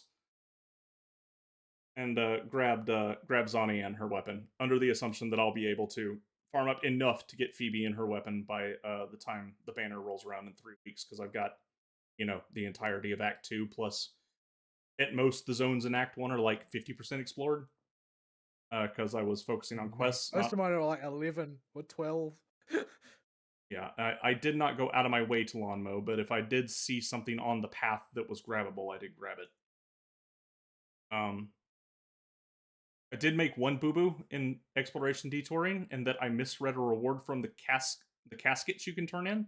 So my percentages are going to look higher, but I'll have like none of the chests in the area because I grabbed all the yellow cubuluses inside of Jinzhou and the surrounding regions. So I thought the second Eidolon reward you get for Rover was for Spectro. It's not. It's for Havoc. Yeah, I've gotten the Havoc ones, but I haven't gotten the Spectro ones yet because I haven't done the low levels of Spiral Abyss, I guess you could say. Yeah. I didn't have to. I've got mine maxed out, but I'm only like 2 floors above the baby tier in the Spiral Abyss, like the babyest baby tier, like the level 60 tier is all I'm up to. Yeah, I haven't done that though. So yeah, so that's like the baby 3 to make the quest disappear plus 2 more.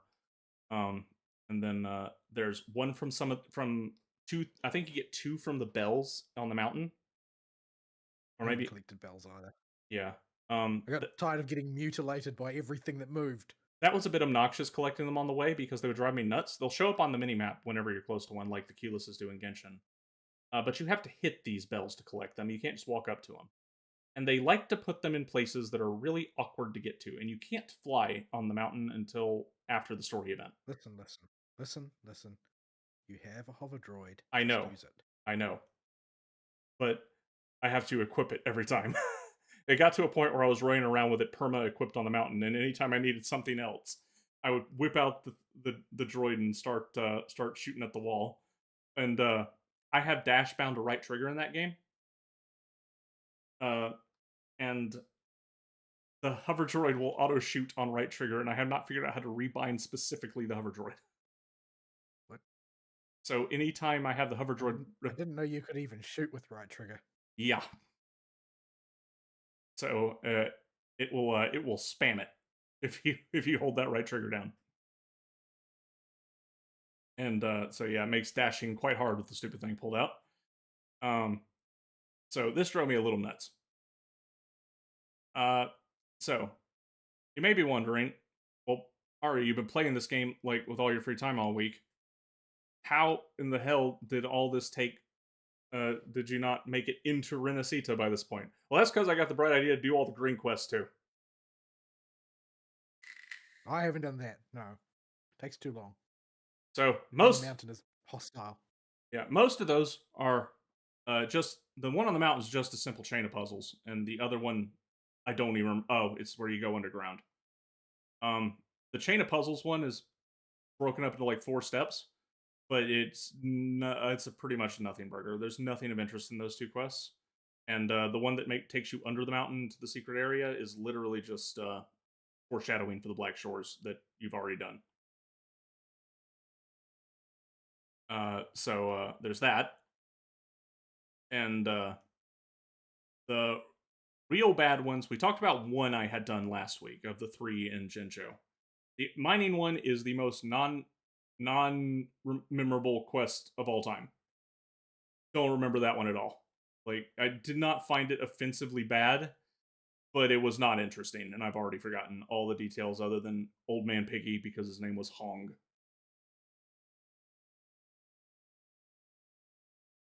And yeah, so that one's not super interesting. Also, time gated by a real world day. You have to do it in two parts.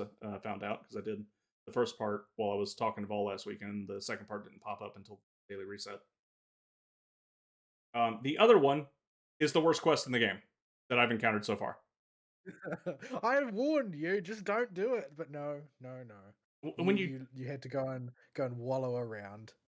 So there's an area with a big tornado in it, And it's very clear that this green quest is going to remove the tornado. Green quests usually affect the world in some way, it seems, and will allow you access to new places. Usually, it seems like, or remove impediments in an area that make exploration difficult. So kind of like turning off the lightning on that one island in Inazuma. To make this thing go away, when you first arrive there, you're gonna see some mud everywhere. And you talk to the quest student, he gives you a thing to use. And this thing creates a little water tornado in front of you. And what it's supposed to do, if this thing makes contact with the mud on the ground, it removes the mud, which is spread around in, single molehill chunks everywhere. And sometimes there's loot under them or something. But the bigger problem is if enemies touch the mud, they become invulnerable until you give them a wash. Now, this all sounds fine and dandy, except this thing has no assisted aim on it and is very, very picky about what counts as hitting an enemy or the mud. To a point where I'm convinced it's just broken because I will use it in the exact same spot without moving and suddenly it'll work the second time. Or, more realistically, like the fifth time. But yeah, there was no rhyme or logic to what made this thing suddenly work. It just didn't work most of the time. And made this quest incredibly frustrating. There's some love story about some birds and a culture that respects the echo birds. And I did not care because I was so mad at the mud.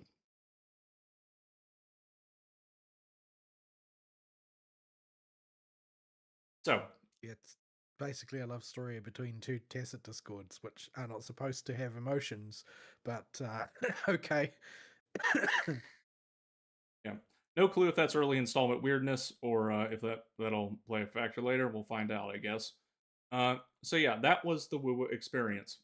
So, now that the part that was stopping me from playing is gone, I'm more inclined to get into the game and play it. Had the game open a lot this week. It was tax week though, so while you may have seen me on Woowa, for a lot of the daytime during the week, just had the game minimized because I had to continue dealing with taxes even after submitting them because the CPA always finds something. I mean, the sequence that you've played, like the journey to Raguna and your sort of introduction to the area, and that's sort of like it is setting the tone for 2.x going forward. It's just a lot more, in some ways, conventional. Yeah, It's just that it feels more like you're being told and involved in a story than previously, where it was like you were just trying to wade through confusion. yeah, it gets a lot better with the final act of part one. Once you get to the Black Shores, while the terminology is still overloaded and that is a big lore dump section, it's just easier to process. It helps that most of the names of the terminology used here are entirely English, and you're not trying to learn the Chinese names of people and places that are also near you in it. Um. So it makes, for me anyway, that made the language easier to parse there, and I could actually get into it. Didn't attach to Shorekeeper particularly well. I think they kind of flopped a bit with the execution on that. But maybe Well, they're it obviously landed for some people. yeah, a lot of people like her, but I didn't dislike her. Yeah, I didn't dislike her, but I didn't attach to her either. I get She's a robot girl, so maybe you need to like robot girls. That's possible. I cannot say I'm a 2B enthusiast. Although Shorekeeper seems aiming lower than 2B, which is impressive. Going for them feet. So yeah, now I am through the painful part and can actually get to the part of the game that everybody says is much better. But yeah, it was already improving. I was starting to actually enjoy my time once we got to Black Shores, and if it continues to improve, then we're sailing good. And I've got the team I want to build for my first team lined up with as soon as Phoebe's banner comes, and then Galbrina is a very flexible character. You can basically make her work with any, because you remember to pull the echoes out on the other characters. Do you know where your square button is? Good, you're set. Yeah, that's she does not need specific buffs. She really benefits from stuff that helps echo attacks and heavy attack damage, but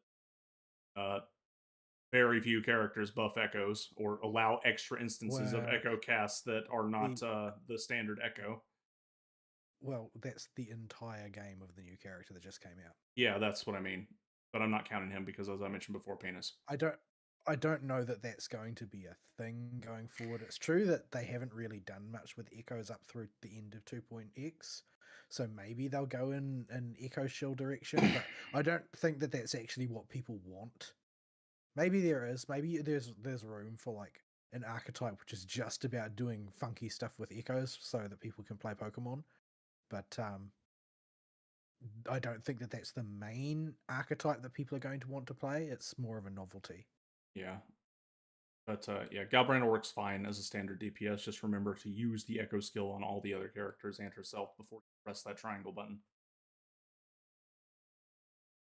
Just practice your dodge cancels and getting the combo to the point where you can shatter the universe with a kick. She kicks very hard. That animation is so intense when she gets to the last part of her enhanced combo after she's buffed it with the echoes and her ultimate. Like She also has a very chatty backseat driver. yeah, that snake lion thing loves to yap. There's a idle animation she has where a little birdie lands on her and she's like, "Oh, hi, little birdie," and she's playing with the birdie, and the snake lion thinks, "Oh, fresh meat," and she just grabs the chimera looking thing's head and just like, "No, stop it, back off." It just is holding it back while she's playing with the birdie. Yeah, that thing talks a lot. I don't know if you can hear how much it talks when I was goofing around with her while we were trying out multiplayer. I mean, I can hear it. It's all in Japanese, and there's other sound effects. So I can't tell what's being said. Yeah, that thing yaps nonstop.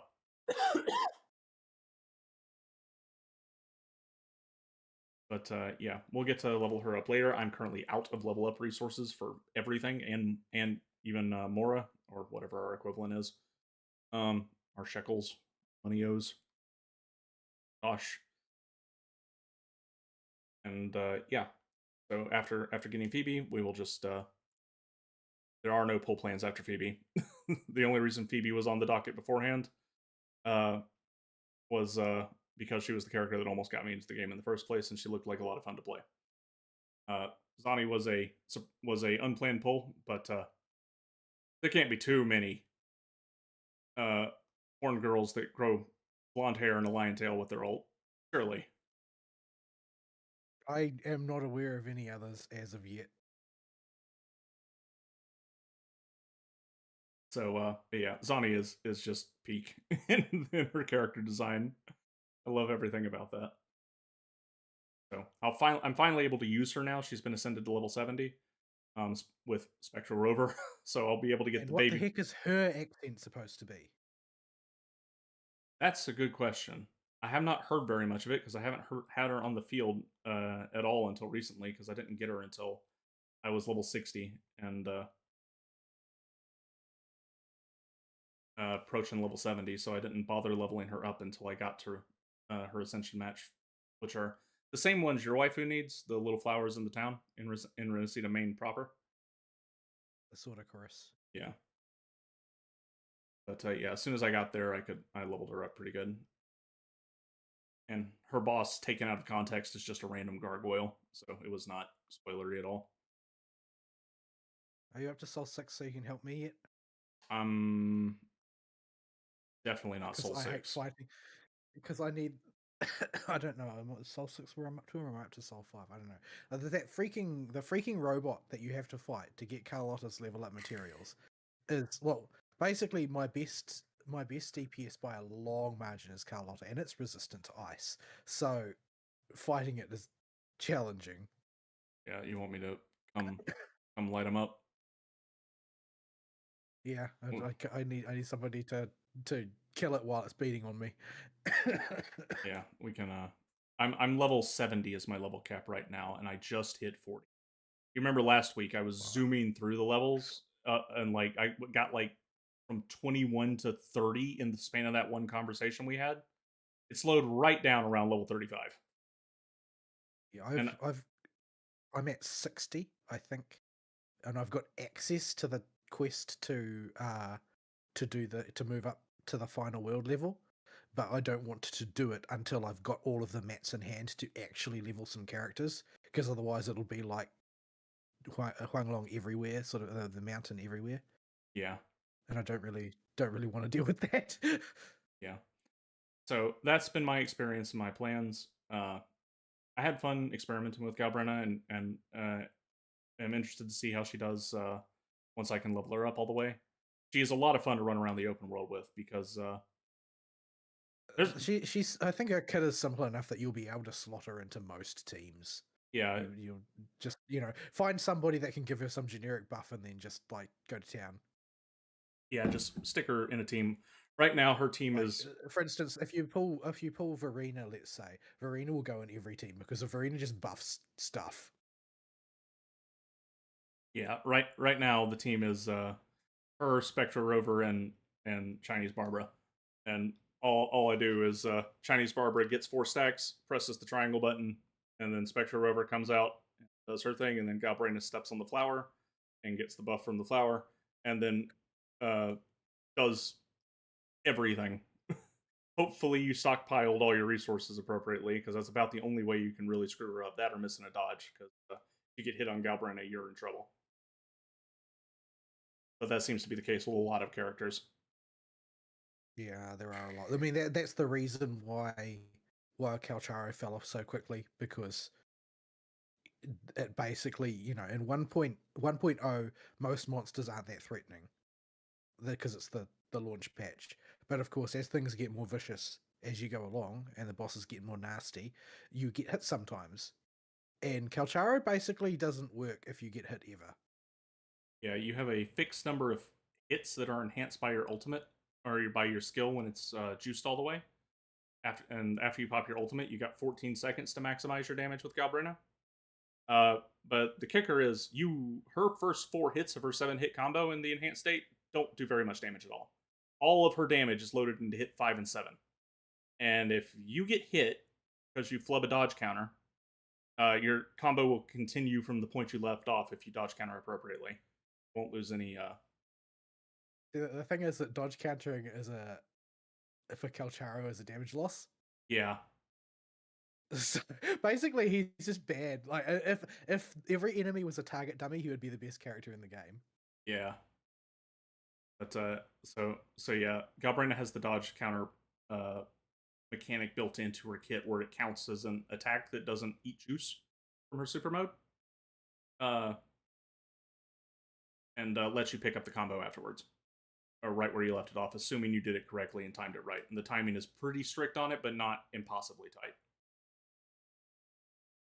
Then the reason she's fun in the overworld, though, is because the only way to drain her enhanced state is to do damage to something. So if you're wandering around the world and you see a pile of ore and you happen to be juiced, you can do the 5th hit of the AoE explosion and just mine it all.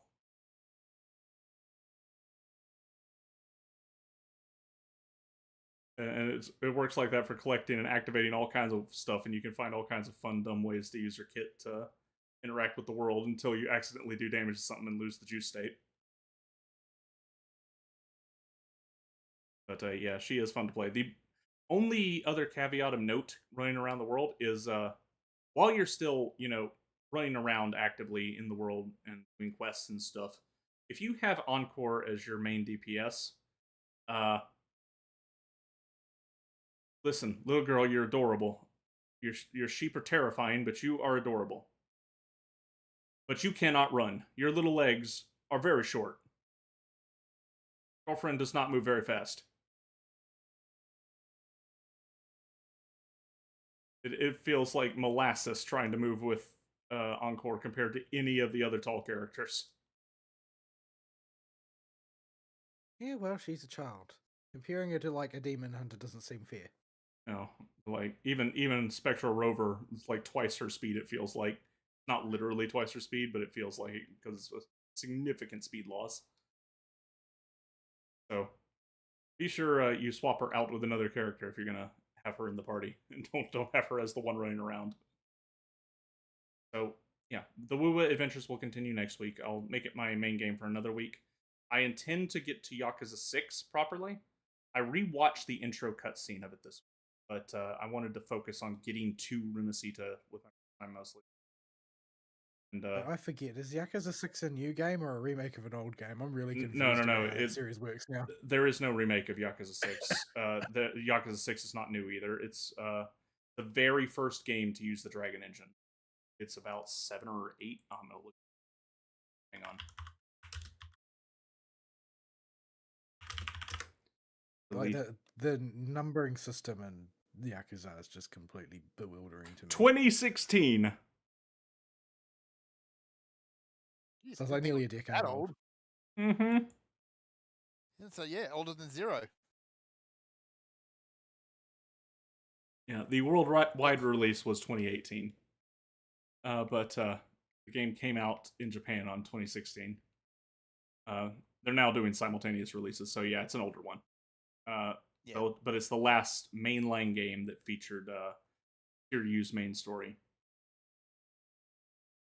Yeah.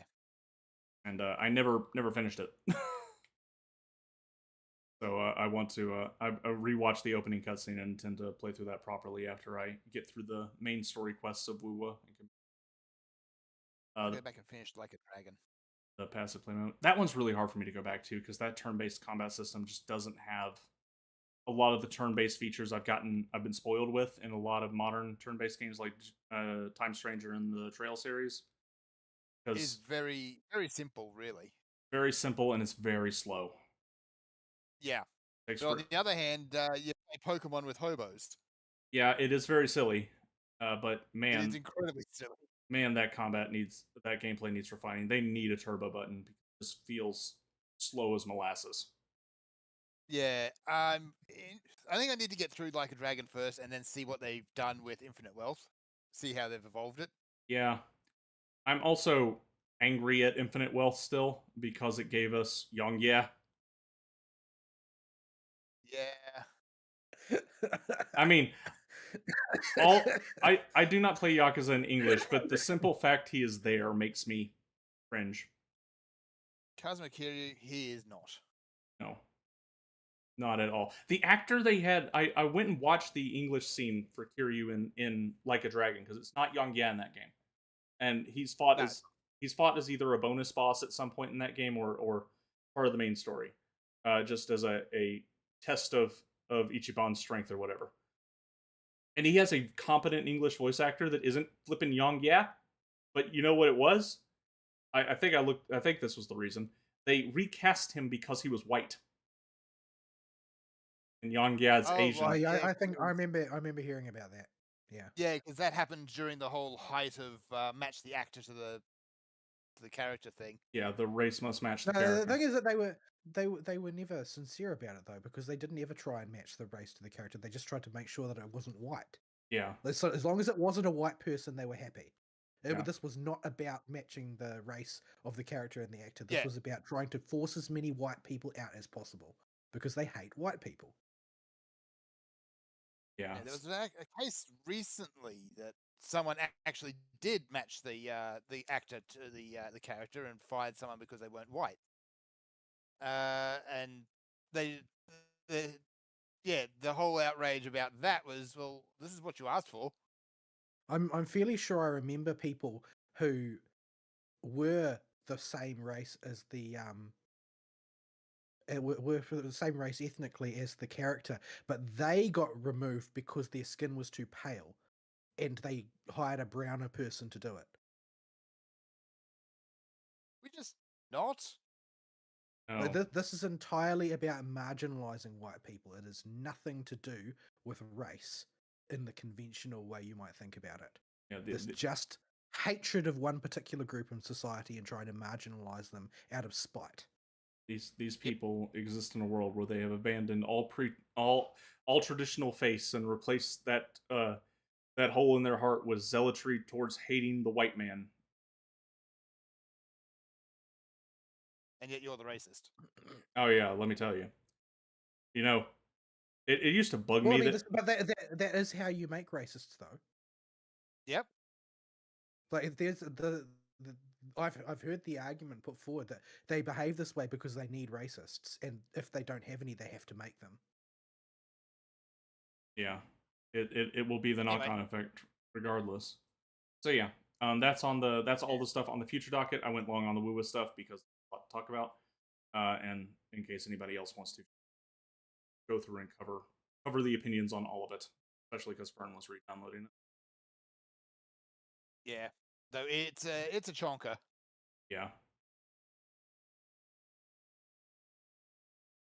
I do find it quite satisfying to play generally, like more so than Genshin.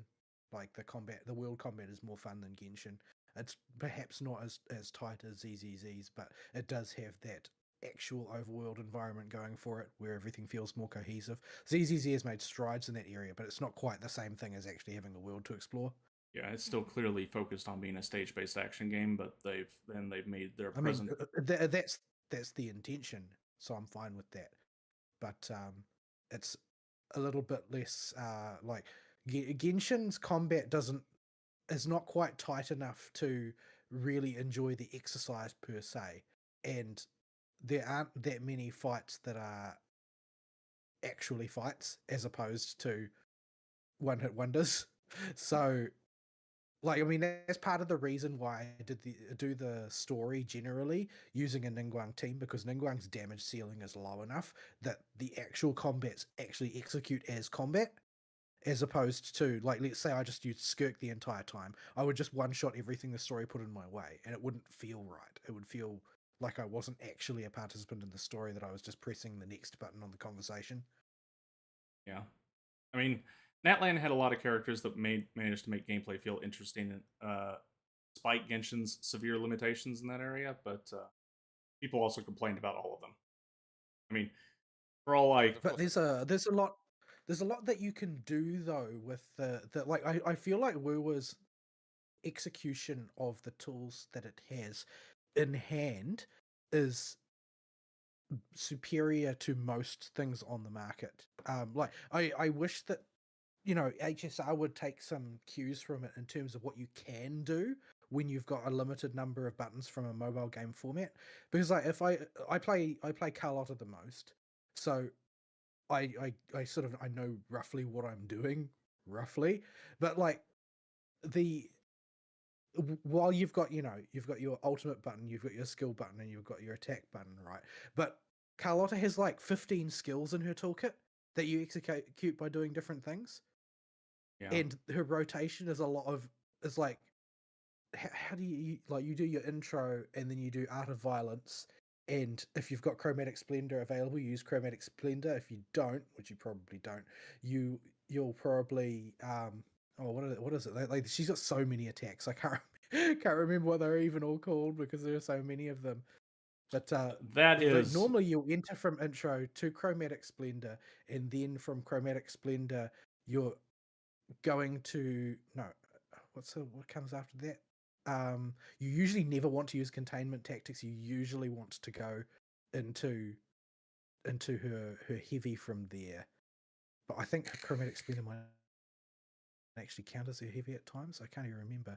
Basically, she's got like 15 different attacks that are all executed using 3 different buttons, depending on circumstances, depending on gauges, because, you know, she's got like 3 or 4 different indicators showing what her resource status is like.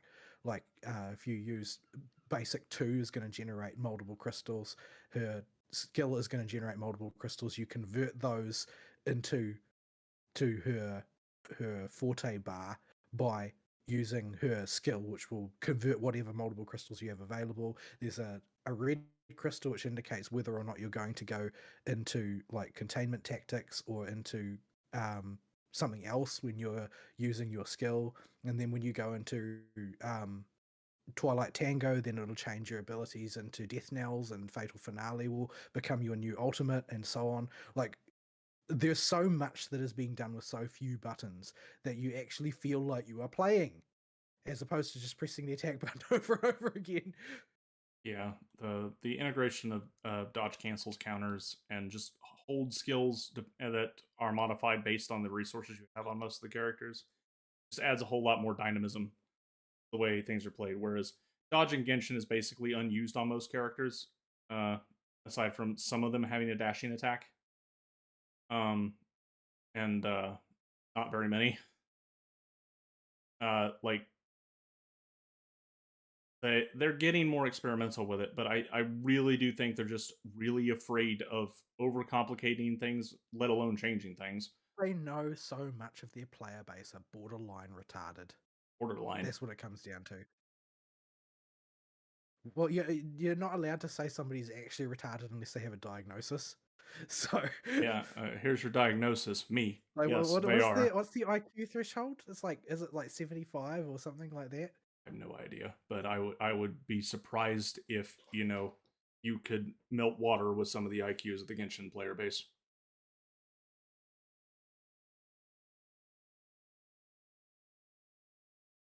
All right. But yeah, Anyway, there's so much in each of these kits that it's really quite fun to play. You like, for instance, Shorekeeper's dash is like it's a not dash. Her heavy is like a nuke. If you use it when her resources are full, if the resources are sub full, then it's becomes sort of like a hybrid dash aerial attack thing, which often puts you in a great deal of danger. But it can also get you out of strife if you're lucky. But yeah, there's a lot of design room that is being used there in a creative way that things like Genshin, I think, are just like there's a combination of fear of overcomplicating things, but also I think it's just that they don't really think it's going to pay off for them to go to the extra effort because most of the player base won't appreciate it and see that as a value add. Yeah, posted the sensor tower data by the way for the last 4 months in live show chat, just so you can see where all the games are at. But the last thing, because we need to wrap up, I'll point out as a general piece of advice, especially to new people that are looking at poking at WoWa, and this is for you too, Fern.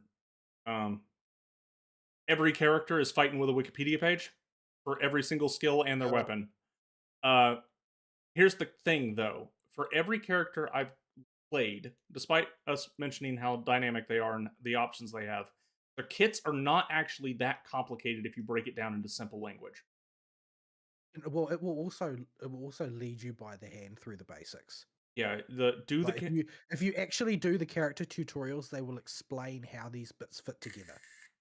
yeah, they'll get you the very basics in the character tutorial. Go run around the world and just push buttons and see what works for a bit, and then go look up a video on the TLDR if you decide that character feels good and you want to use it. Do not bother trying to read those skill descriptions. It is a waste of time. Especially for a Lova. If you ever pull for a Lova, like that, nothing in there makes sense. It's just a total madness from start to finish. Yeah, like these are the insane purple prose ramblings of a drunk man that somehow got in charge of writing the mechanics. how do you even? Yeah, so that's just another warning. But they may look intimidating because the Wikipedia articles in game called skill descriptions are so dang long. But in reality, they're not nearly as complicated as the skill descriptions make it out. So, all right. We've been going at this forever. I'm a cow on a couch. Yeah, there's not a whole lot of news. Like the only big thing I saw out there was the Final Fantasy 14 new live letter. Basically showing what's happening in the next patch. It's going to be cryocentric, and looks like there's no Wukmalamut in sight. It was Oh, supposed to be cryocentric at the very start. It should have been cryocentric all the way through. Nobody wants any more Wukmalamut. by the way, Yeah, that reminds me, we did lost. still have Spin hanging around though. We've officially lost the house and the subs. Oh yeah, not surprising. I want to care, but I don't. I'm just saying, all that passive income we had coming to the guild bank is now. I don't know if those subs will be back, and we'll need a house anyway. It has now turned into Zani. Yeah. Yep. So the best thing that they announced, like there's some updates to Criterion Dungeons, so there's a boss rush mode and stuff in there now. Is basically they're taking 90% of the restrictions off Glam. Yeah, kind of. Gear slot, class, gear, anything like that is just all open, free grab now. They've been moving Do in what that you like. yeah, they've been moving in that direction anyway with some of like the PvP set rewards and stuff when they were even back when we were still playing. Like one of them was literally just heavy armor that was class agnostic. Yeah, Are there any rewards for Criterion yet? Yeah, That's the thing. that you can't buy on the freaking market board. or the cash shop. Yeah, Like, if it's really as challenging as all that, they could just give good gear for it. Like there's heaps of the sweaty people are constantly complaining that they can't gear their alternative jobs, which is making it really hard to fill slots if they've got different compositions of people showing up to their static. So, they're champing at the bit to have an extra gear source so that they can farm their alternate characters up. But They did say that there's new rewards for the boss rush mode in Criterion, but they didn't really say what it was. it's going to be furniture or something, though. It'll probably be furniture or tombstones. yeah, that's not good enough. No. No, just put the freaking last tier of Savage in there. Yeah. Yeah, I know that they've got some sort of pathological obsession with the gear you're wearing indicating the level of your accomplishment, and they don't like the idea of it not being specific enough. But to that Savage gear is only from Savage or whatever. But no, just grow up. Grow up. The only people who care about that type of thing are the people who are at the bleeding edge. And I said last season's Savage, not current one. So those people are not going to be offended because they're already wearing the new gear. yeah. In fact, they'll be happy because they can get the previous one so that they can bring their secondary job up to the level of their primary job quickly when launching into new content and not knowing what team composition they need. Yeah. Plus, they can farm the glams. So, It's yeah, just it's such an easy fix that they just refuse to do because reasons. And yeah, that comes down to a lot of decisions that Final Fantasy has been making in recent history. Is just reasons. Yeah, they've got a lot of work to do to win me back. I need to Getting rid of see Looklamut is step one. I need to see significant improvement. I don't need to hear about it. I won't see it personally because I let my sub go and did not re-up because I was paying in 6-month chunks. I just let it go. Yep. I didn't re-up the last time. That's why we lost the house and the subs. Yeah, I as let well. mine go a long time ago. Like I'm so offended by the way things are now.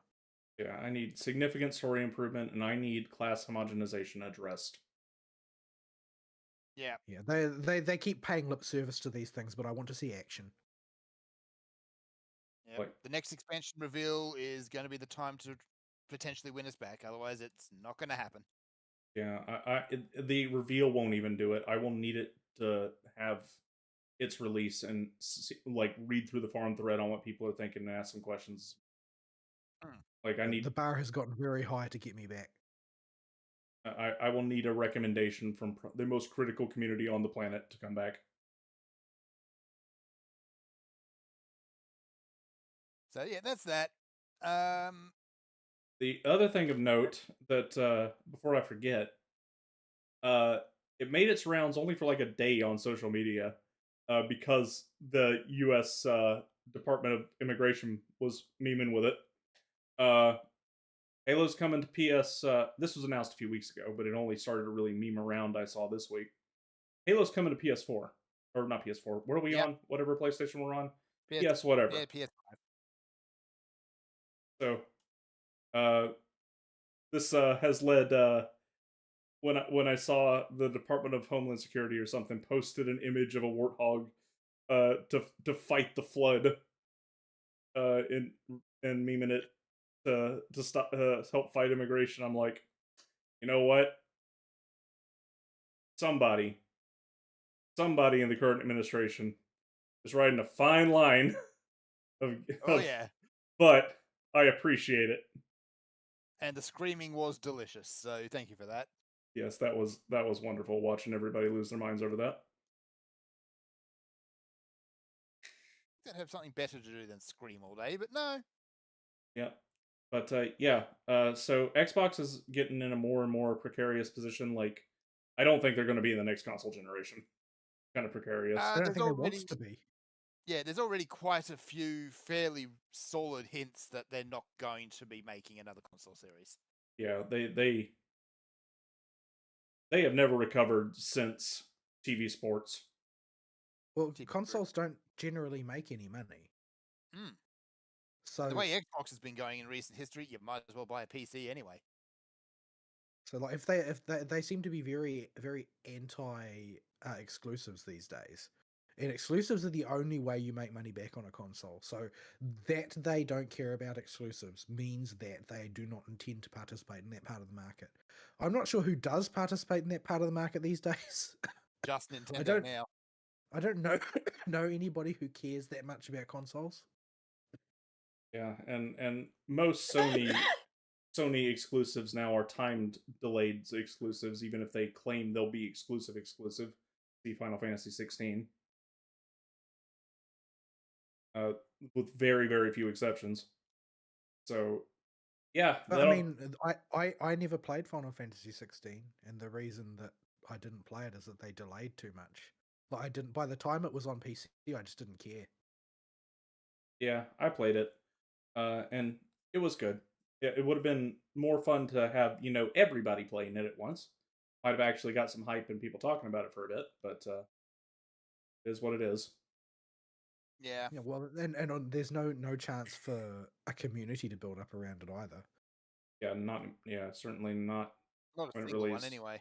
Took like an extra year But and a half. that's that type of thinking, though, is that sort of live service thinking. That's classical live service thinking, where you want a vibrant community to support your game. If you're a console manufacturer who is like courting like exclusives, then you aren't going to understand the importance of that. It's not going to be a part of your world. Because that's not how you do things. You get all your money in one shot and then you do a few DLCs after the fact. Like having an ongoing community is not important to you. Yeah.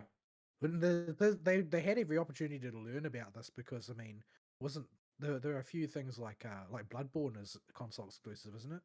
Still is PS4 exclusive. Yep, not even PS5, PS4 only.